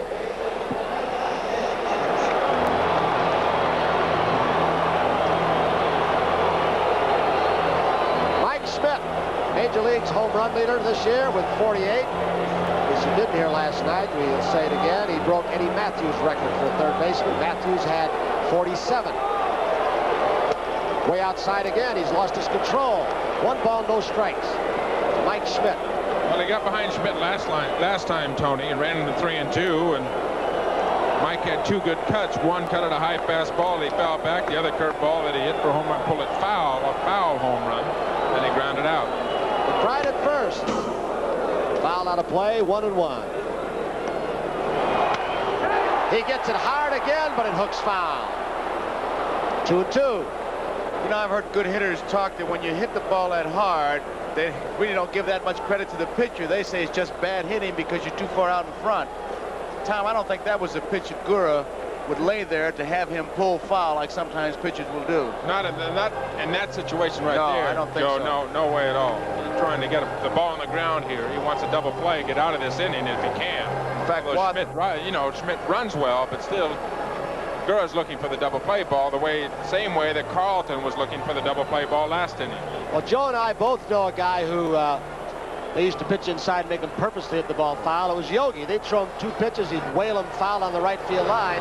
He'd be way ahead. Here's the pitch, drilled hard, base hit by Mike Schmidt on a 2-2 pitch. McBride will stop at second base, so the Phillies have 2 men out, first and second, with 1 out. They lead 2-1. Frank White, you can see him putting the finger on his chest. He was telling UL Washington and Larry Gura, with Moreland coming up, a ball hit back to the pitcher in a double play situation, which you've got now. I've got the throw. There's McBride at second. He has speed. Kansas City bullpen getting busy, Tony. Dan Quisenberry, he pitched last night. He's the man, comes from down under with that forkball also. He's warming up for the Royals. 33 saves on the year, tied with the Goose, Gossage of the Yankees. Gura facing Moreland. He got the first base hit, a chopper, could be 2. UL Washington, the White, good pivot to Willie Mays Aikens. They double him up, so Gura with the sinker ball pitches out of the inning with a double play. So after 6 here in Philadelphia in game number 2 of the series, the Phillies lead 2-1 over the Royals, and we'll be back after these messages from your local station.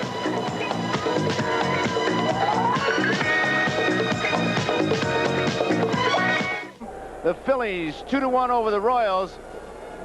Larry Gura has given up just 4 base hits, but he's given up 2 runs. Steve Carlton has been able to come up with that big pitch when he needed it, and he is leading by a run. Carlton has struck out 7. He has walked 3. He's had 3 big double plays. And here is Willie Wilson to lead it off. He's had a tough night. He's had a tough series. He has struck out the last 4 times that he has batted. 2 balls, no strikes. And I'll tell you, if they stop him, they're going to stop that club. We're taking a look at the Kansas City dugout. George Brett is not in the dugout, obviously in the clubhouse. Surmising, we are up here, that it was just too painful to play. And if you're a Kansas City Royals fan, you have to think about that, because that fellow would not take himself out of a World Series game to begin with, especially a 2-1 ball game when his team is behind. 3-0, ball 4. Brett was on base all 3 times in this ball game. A walk and 2 base hits off Carlton. So the tying run is on now. UL Washington and Wilson, we don't have to tell you. The official report on Brett, by the way, report from the clubhouse, was just discomfort, which is another way of saying it just hurt too much to play. And you just have to believe that it did.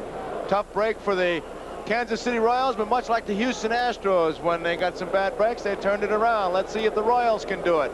Wilson, who says, I just get a lead and I run. That's as simple as he makes it, and he's been pretty successful. He almost had him. Oh, they popped his shoestrings that time. He was really leaning. Jose Martinez is arguing once again about that leg kick, and that's the one where he tries to freeze the runner. The first time he's tried it tonight, where he paused, he hesitated a little bit longer. Here's Wilson being held by Rose. He got his feet tangled up. Many times a good base stealer will come in head first because it's much more quick. Pryor, the man calling the play, National League umpire. Watch the leg kick. That's a move he hadn't shown before. Certainly looks like he's ready to take off, Tony. No question about that. There's the strike. First time he's been on base here in the World Series. A good guess you're going to see him running somewhere. Bunted back to Carlton. Carlton will have to go to first base. Trio just barely there, and they get him. And that bunt surprised him because Pete Rose was not charging. He was so intent on the throws over from Carlton that he wasn't really looking for a bunt. Here it is, UL Washington, a fundamentally sound team. Carlton with a follow through, as most left-handers do, over toward the third baseline. He recovers as Rose couldn't get it. Trio barely gets over on time to get Washington. So now it's Dave Chalk who replaced George Brett, and what a difference it makes. Chalk hit .251 in the regular season. Hit 1 home run down the right field line. Foul territory, everybody chasing it. No one can get it. And if he had caught that, Willie Wilson was tagging up. He was going to third, and he might have rounded the bag and kept on going. He's that fast. There he goes. Safe. Willie Wilson just stole third. And he literally outran that ball, a down and up slide, and now the tying run is on at third base. That's why they say he is a disruptive force. He not only breaks your concentration, he helps his own ball club by just making things happen. Look at that. Most pitchers don't care to try a pickoff move, as we watch Wilson again. A pickoff move towards second, especially a little bit later on in the ball game as he steals it easily, where they might throw the ball away into center field. Now the infield's forced to come in. It's high. 2 balls, 1 strike. Once again, Kansas City a chance to tie it up here. Carlton got a double play to end that 6th inning when they had a chance to tie it. Wilson is on. 1 man out. 2 balls, 1 strike to count. High, 3-1. This is the man he wants because the on-deck hitter is Hal McRae. Well, is the possibility of a squeeze play gone? Chalk is hitting in Brett's spot. It is always a possibility because Chalk is not that good a hitter. Walked him, and that's a bad piece of pitching, Tom. You know, he didn't have to face George Brett there, and you wondered if it went through Jim Fry's mind to put George Brett as a DH. Let him sit over there and not have to play defense with the discomfort that he is having. Just let him hit, possibly not lose his bat. Well, the reason he didn't do it, because then he would have had to take McRae out of the lineup or put him defensively, which he did not want to do. McRae's had rotator cuff surgery. He doesn't throw well or move around that well anymore. Here's McRae, 2 base hits. Struck out in the 5th, 2 for 3. Line drive, foul. You know, some people, I'm sure, big Steve Carlton fans or whatever, are saying, well, it sets up to double play. But you're not about to set up to double play with the tie-breaking run and McRae in the batter's box. 1 ball and 1 strike. Low curveball, 2 balls and 1 strike. Off the handle, fouls it off. It's 2 balls and 2 strikes. Carlton certainly not very sharp tonight, Joe. That was a pitch. He was behind McRae swung at a pitch out of the strike zone. Steve here in the 7th inning has already thrown about 120 pitches. Paul Moscow just had me a note, 119 pitches so far. Ball 3, he misses with a breaking ball. Now you got a situation. 3 balls, 2 strikes, 1 out. Chalk taking a good look at McKenzie at third base. He wants to know, do you want me to run? And here's the 3-2 pitch. Booney really gets in front of it nicely. A classic stop. Chalk a lead. They got him picked off. And now Rose, he can't get anybody. Willie Wilson, speed at third base, intimidated Rose, and now he's got to eat the ball. The same as Lonnie Smith's speed yesterday caused some problems for George Brett at third. Willie Wilson, who was not off the bag that far, but as soon as Carlton threw to first, Chalk broke. They had him dead if Rose throws the ball quickly. Here it is. Chalk going all the way with McRae up. Look at that. He's worried more, Pete is, about Wilson than he was about Chalk. But now, they did have first base open work. They could do that to McRae, who's a tough RBI man and the cleanup hitter. So McRae walks to load the bases, and that brings up Amos Otis.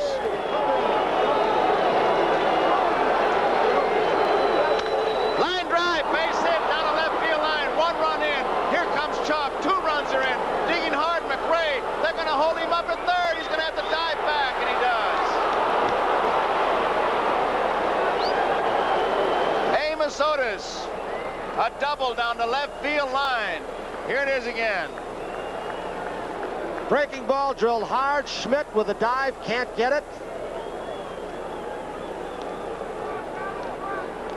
Lonnie Smith with a relay throw to Boa. Offline over Treo's head. If Schmidt had eyes in the back of his head, he might have had McRae, who had rounded the bag too far. He was playing well off the line for the hitter Otis. See how much room he gave him down there, and the ball was hit hard down it. And Kansas City has taken a lead 3-2 here in the top of the 7th. Strike 1 on Wathan. Popped to the first baseman, flied to right and walked. Amos Otis drilled one past Schmidt, and McRae had ideas of scoring. McKenzie well up the line, stopped him. Joe, you had to wonder how long Carlton could keep going on and on, putting so many men on base before he got hit. Now, it's Dallas Green out to talk with Carlton. He's been struggling all night long. Big boy pitched 304 innings. Done a fine job for the Phillies. Looks like Dallas Green's going to stay with him, too. Walks have sure hurt him this inning. So, Carlton, as Dallas Green walks off, Carlton remains 3-2. Kansas City leading here in the 7th. And they have base runners at 2nd and 3rd. Infield is moved in. Wathan with the count of strike 1. There's 1 man out. Off the handle, center field. Tagging up is McRae. It should be deep enough. Tagging up at second base.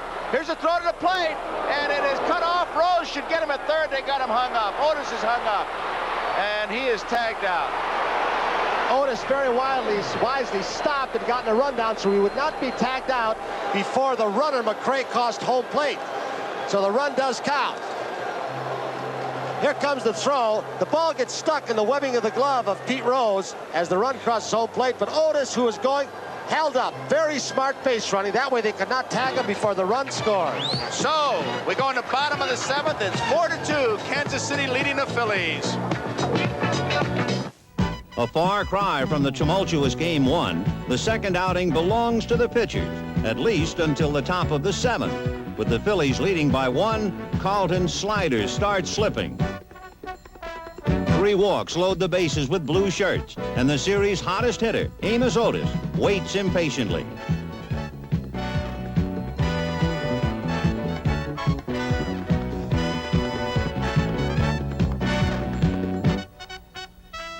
A 2-run double, and for Otis, a series total of 5 hits for a royal flush.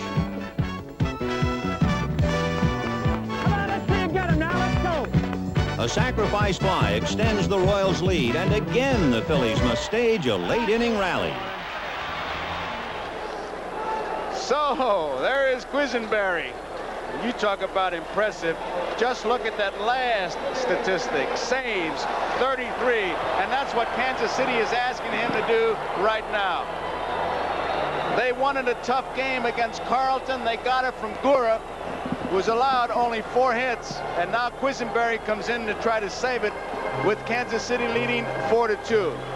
Last night, a ball game, they started young walk, the Phillies did, and it looked like the edge might have been with the Royals, and Phillies won that ball game, and now they come back with their big ace, the #1 man, Carlton, thinking, hey, we would be happy to leave with a split. We may leave with 2, but these Kansas City Royals say, we're going to battle you for it.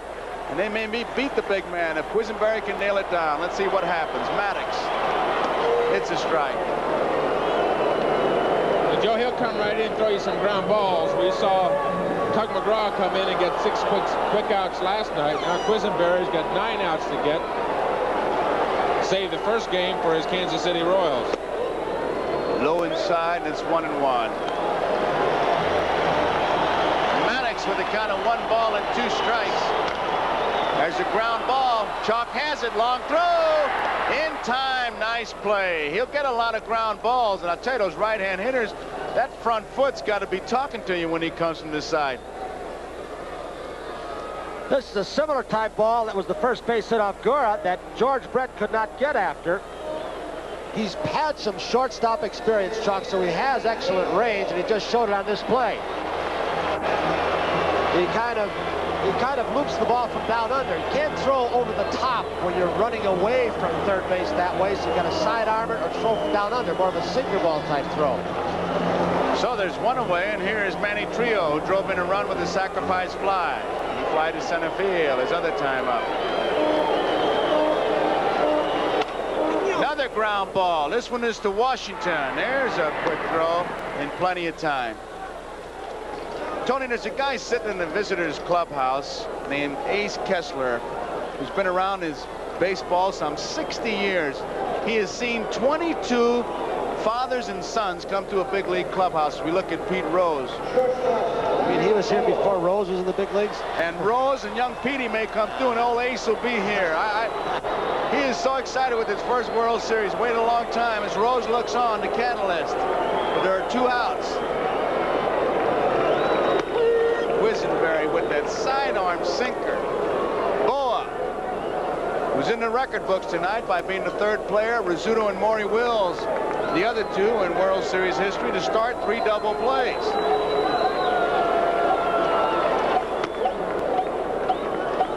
Steve Carlton looking on. He is trailing by 2.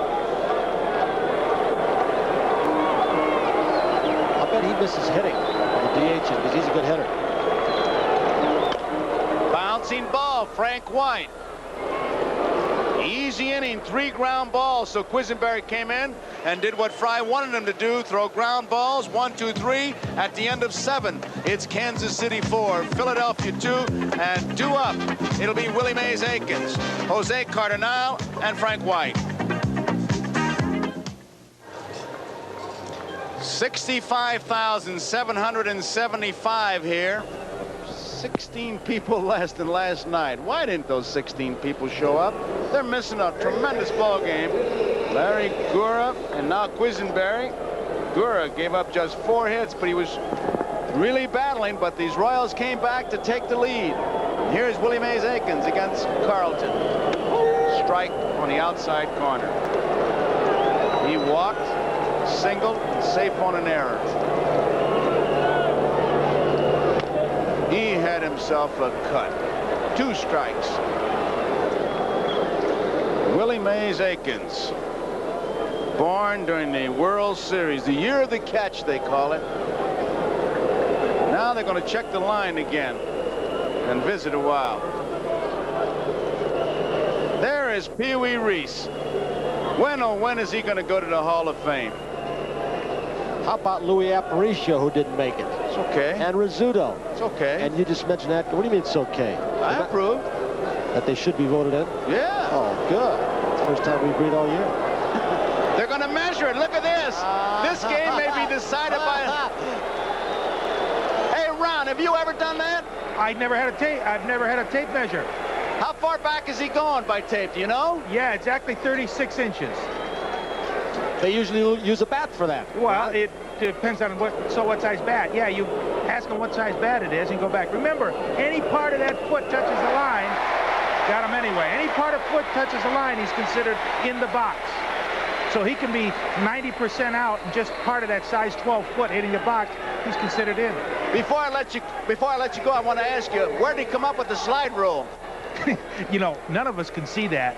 I mean, but you guys don't carry that, do you? He put it in for him. I'm sure Dick Butler from the American League said, hey, you better get something out there because they're really on Willie. That is a first right there. Carton, that is. That is a first. This game could be decided by a carpenter. 1 ball, no strikes, 1 out. Cardinal fouls it off, and that got Kunkel. Ouch. That really nailed him.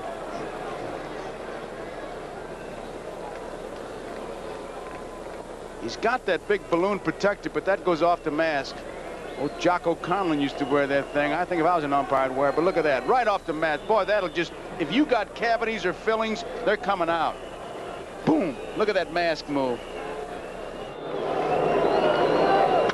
Well hit, right field. Going back, McBride, all the way back. Warning track, makes the catch. Beautiful play by Big McBride. I'll tell you, Jose Cardinal can still not believe it, and that smile from Big McBride was showing the ball to Jose Cardinal, who was between second and first. Said, yes, I do have it. He got a good jump. He was playing him down toward the line. Look at him limping on that leg. Some catch, I'll tell you. He made a good one last night, along with Maddox's play. This crowd has become quiet again, like it did yesterday when the Phillies were down 4-0. There's the Kansas City bench. Jim Fry. Says Dallas Green. I want to call him Darryl. Dallas. In the hole, base hit. Frank White is on. So with 2 outs, White singles to left. And that brings up Willie Wilson. I'll tell you, he struck out his first 3 times, but when he got a base on balls, sacrificed the second, he stole third, and then on a pickoff play, he intimidated Pete Rose to the point that Chalk went to second, they walked McRae, and then it all started. Otis, a big base hit, a double, and a sacrifice fly. And Kansas City took the lead. White stole 19 during the season. He did not have a big lead at all on that first pickoff throw. Still doesn't. Low ball 1. That kind of decoying of a bunt does serve a purpose because it'll draw that third baseman 3 or 4 steps, and many times they'll go back just 2 or 3. So they've given ground on the turf where that ground ball gets by them. They don't have as good a lateral movement. Inside. I think he's really tired, Tony. The curveball that White got the base hit on, as you see Ron Reed in the bullpen, was not a sharp breaking pitch at all. That fastball seems to be a little bit flat. He's thrown almost 150 pitches, 149 pitches.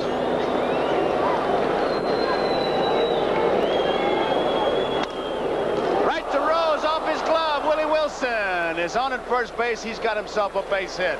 So White moves to second. Wilson's on at first, and UL Washington is the batter. This after 2 were out.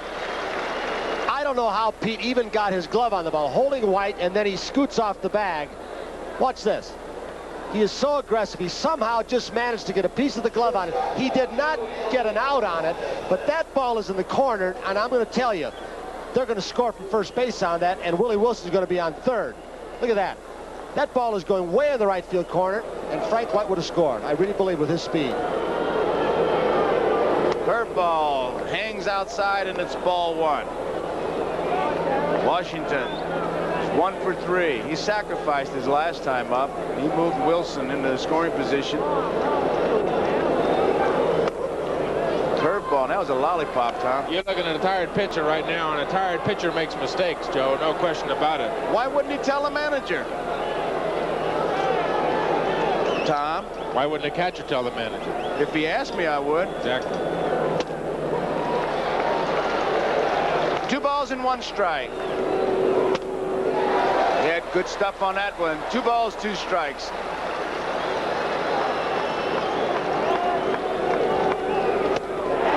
Struck him out.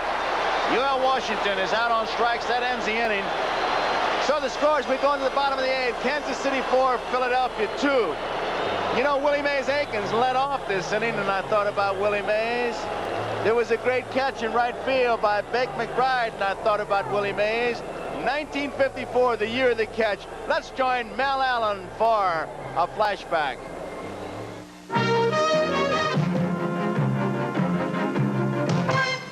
Don Little on the mound for the Giants. The score tied 2-2, 2 men on. Vic Wertz at bat for Cleveland. There's a drive going to deep center field. After it is Willie Mays. He makes a spectacular one-handed grab inches from the wall. One of the greatest in series history as the Giants go on to sweep the series 4-0.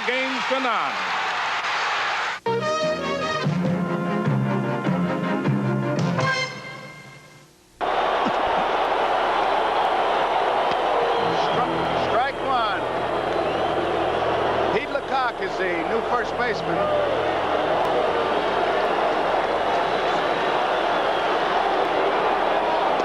Low inside, ball 1. Bob Boone.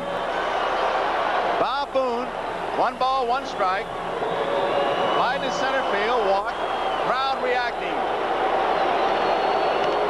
Off the handles. He is tough on right-handed hitters. Crowd reacting. 2 balls, 2 strikes.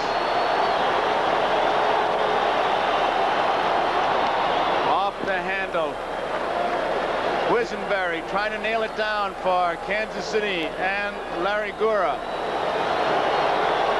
Misses. 3-2.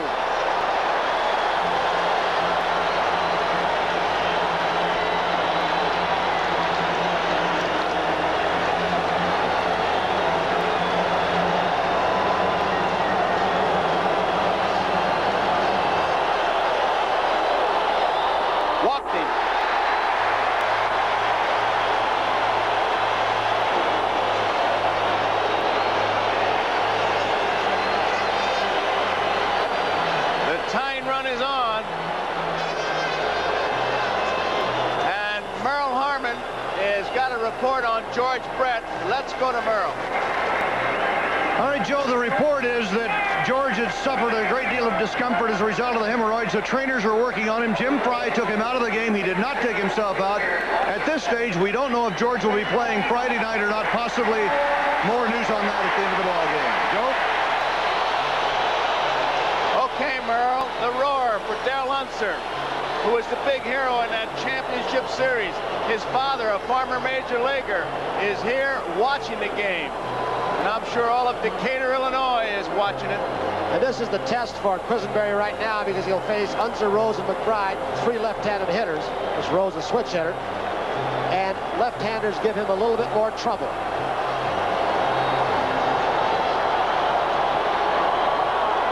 Strike. Unser on the air hit 264. Quisenberry came in last night through 1 pitch. Was all he worked. Tonight he's thrown 14 pitches. Every one of them turned him in a fastball. And he would love the ground ball right here.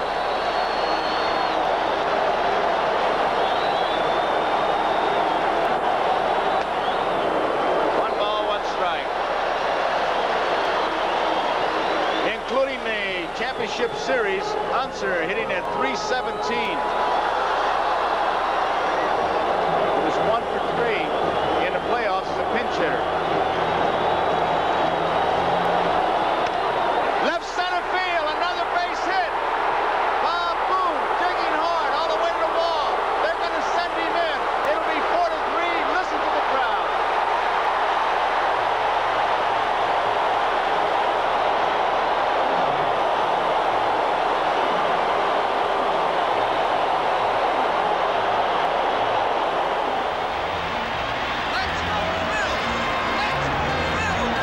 But these folks have learned to have faith in these times thanks to a late-inning healer named Dell Unser. The Royals, meanwhile, have their own miracle worker, Dan Quisenberry, who earned 33 saves in 1980 with his famed Atom pitch. But Unser refuses to hit this Atom or anywhere near him. Bob Boone rumbles home, cutting the Royals' lead to 4-3 in the 8th.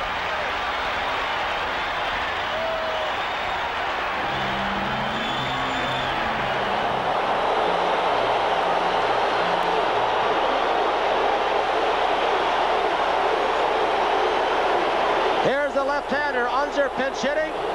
He went beautifully the opposite way, Tom. Did not try and pull that sinker, even though Quisenberry got a little more up than some of his pitches. Otis relayed as the runner Boone is scoring all the way from first. UL Washington decides not to go anywhere. Holds the ball, but it's an RBI double. Jimmy Fry out now.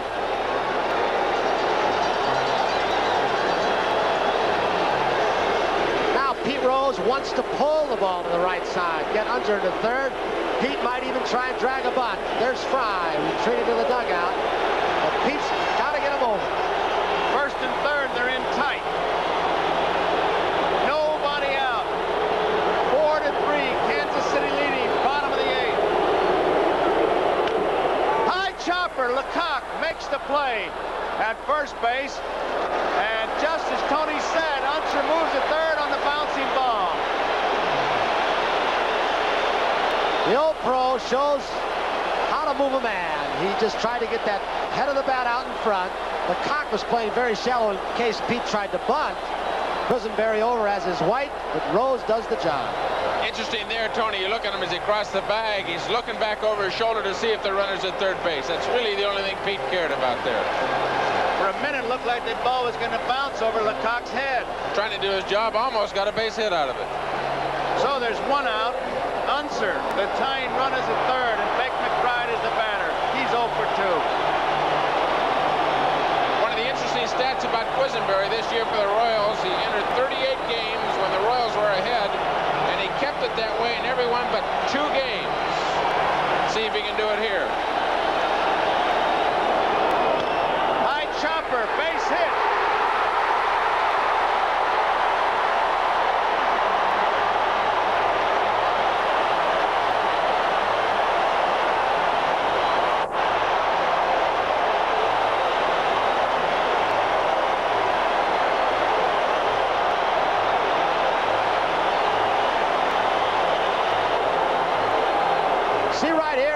Artificial surface has done to this game of baseball. The infield end, one bounce, almost to what would have been the outfield grass had we been playing on dirt and grass. But it did the job, didn't it? So we're all tied up. A ground out advances Unser to third, and the infield is drawn in for Shake and Bake McBride. The hero of Game 1 is a hero again.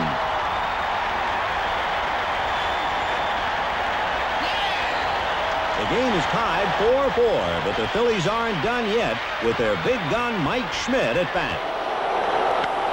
Right field, deep. Cardinal going back.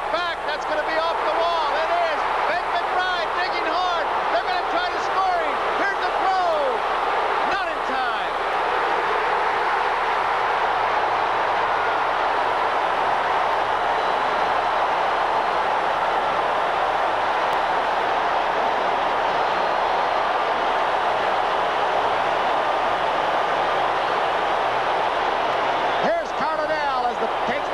The wall. Frank White makes a good throw, but he might have made the wrong throw. He had to go home. He had to go home, but by doing so, Schmidt did get to third base. Frank White with a strong arm, not quite as strong as Manny Trios. Wathan trying to block the plate on McBride, but he slides hard. I'll tell you, the Royals have got to be in shock. If he can make that throw all the way in the air, Tony's got a good chance of getting Bake McBride, and there was one happy fella as he slid across home plate. The emotion that Bake McBride showed right there, and he won't show you that emotion that much. He keeps it all inside of him. Jimmy Fry, of course, not very happy. If you're scoring, it's a double for Schmidt. He takes third on the throw. And the Kansas City Royals now find themselves trailing by a run. It's 5-4 Philadelphia. John got to believe the Royals got to be completely deflated. 2 nights in a row. They had a 4-0 lead yesterday. There's Fry. Today, they put Carlton on the ropes, inning after inning after inning. Finally scored and got the lead off him, only to see it wiped out. And Dallas Green is a happy man inside, at least. That brings up Moreland. Infield is moving in. 1 man out. 5-4. Phillies lead.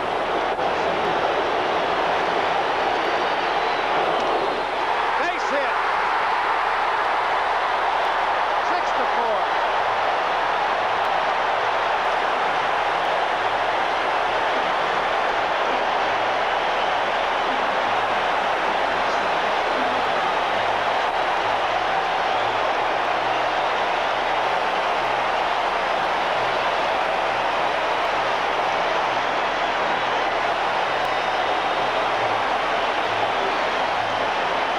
Has come in from the bullpen, thrown all fastballs. A good shot of Moreland lining a fastball right up the middle and getting an RBI.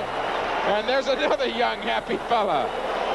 Another important thing, Tony, that's happened in this inning. Mike Schmidt has been heard from. That may take a lot of pressure off of his shoulders. He's hit an extra base hit, driven in a big run. That may take a lot of pressure off his back. And Greg Gross is coming in as a pinch hitter for Maddox. It's 6-4, Philadelphia. It's a strike. Quisenberry, the ace reliever for Kansas City. There you see Gross. This is an unusual move, I think, because you're removing your best defensive outfielder when you've got a 2-run lead. That's Maddox. And I know you've got a lefty versus a righty here offensively. But I don't know if that's the important thing right now. You had your lead. Perhaps he left because he was hurt, pounding that ball off his instep. Maddox. Could be. Try to get a report. 1 ball, 1 strike, 1 out. Moreland at first. Gross, the batter. Inside. 2 balls and 1 strike. I'll tell you, the added pressure that is put on this Kansas City team if they can't come back, and you see the 2 managers, the fact that we mentioned Carlton, they almost had him beat. There is Ken Brett, the brother of George. He's been in the World Series play before with the Red Sox. But the fact that the Phillies are doing it against their best reliever. High chopper pull foul.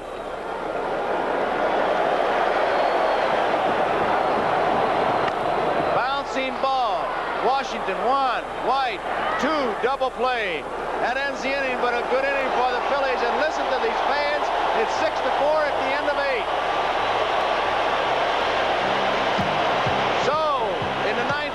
For the Kansas City Royals, they trail by 2, 6-4. Fans have come alive. 2 up will be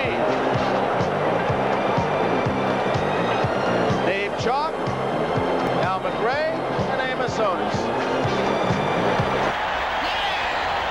The game is tied 4-4, but the Phillies aren't done yet with their big gun Mike Schmidt at bat.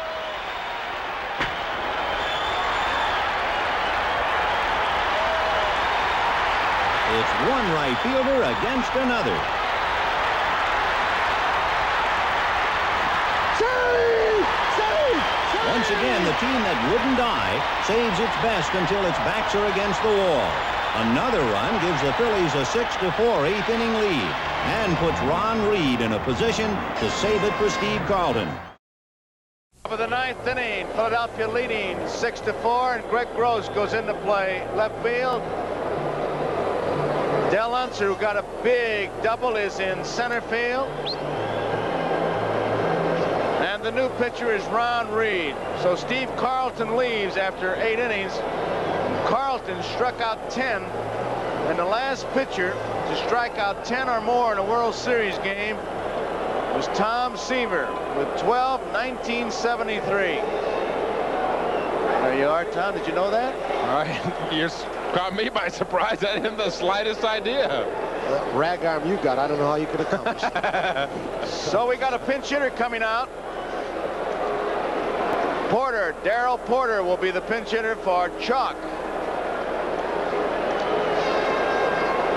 Dallas Dallas Green going with Reed. Of course, he wants to rest McGraw with a 2-run lead after yesterday in the championship series, but he had a string until his pinch hitter of 4 consecutive right-handed hitters, Chalk, McRae, Otis, and Wathan. It is not the strongest bench as far as popping the ball out of the ballpark for the Royals.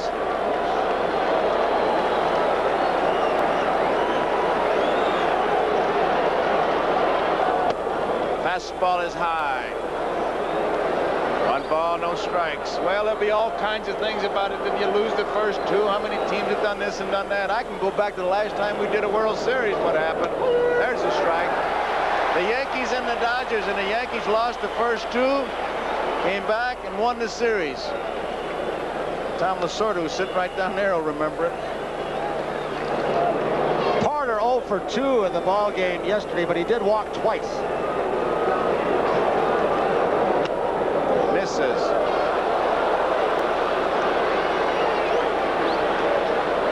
Bullpen for the Phillies. Dickie Knowles, the right-hander. Kevin Saucier, the left-hander.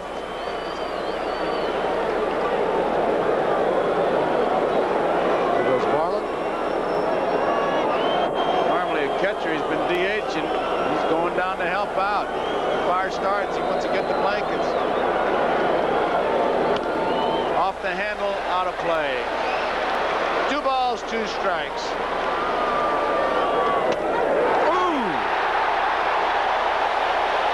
I don't know what he was looking for, but Ron Reed snuck a fastball right by him on the outside part of the plate. Maybe looking for a changeup. All fastballs Ron Reed had thrown to Darrell Porter here, threw a fastball simply right by him. Darrell had to be fooled somewhere. Reed is not as consistent as he was a couple of years ago, but he still has streaks of throwing very hard. He just did it to Porter. There's Fry. He's thrown it by him. Strike 1. He is pumped up. Boone likes him to come in and just go hard at the hitter. Ron's got a good fastball. Likes him to come in and go right after him. Be very aggressive. 1 ball, 1 strike. Seems to be the story as we look at Dallas Green and the Phillies bench with the relief pitcher. You just want him to come in and play good old country hardball. Don't think, just throw. Chopper up the middle into center field. So the tying run is at the plate. McRae with his 3rd base hit of the night. Struck out in the 5th, walked and scored in the 7th. So he is 3 for 4, a big night. And that brings up Amos Otis, who's had a big night. Otis, that big double in the 7th inning. Schmidt's now going to have a conference with Ron Reed. You know, McRae just showed you a pretty good piece of hitting because all he was trying to do, he puts the ball in play, which is so important in artificial surface. He was just protecting the plate. He had a bad pitch, and yet he got the single on the turf. Could be a double play. Ball 1, can't make it. That would have been a big double play for a lot of reasons. Tell you who Trio heard coming. The man we talked about earlier who learned this game from Pete Rose. Hal McRae. Routine flip. Trio's going to get out of the way. McRae comes very hard. Been 6 double plays in this game. That ties a record. 4 by the Phillies ties a record. That double play, if they'd have been able to make it, would have broken a couple records, but Trio said, I'm going to get out here before I get broken. It's a strike on John Wathan. Reed is going to try to nail it down, and this crowd on its feet. 6-4, 2 outs in the 9th. Tying runs at the plate. Ball 1.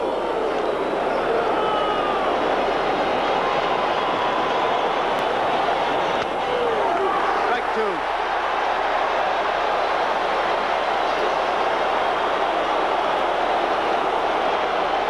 It's been, well, they've waited a long time, some 30 years, but look at them on their feet. They'll umpire it for you. Listen.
And on to Kansas City. The final score here, Philadelphia Phillies 6, the Royals 4.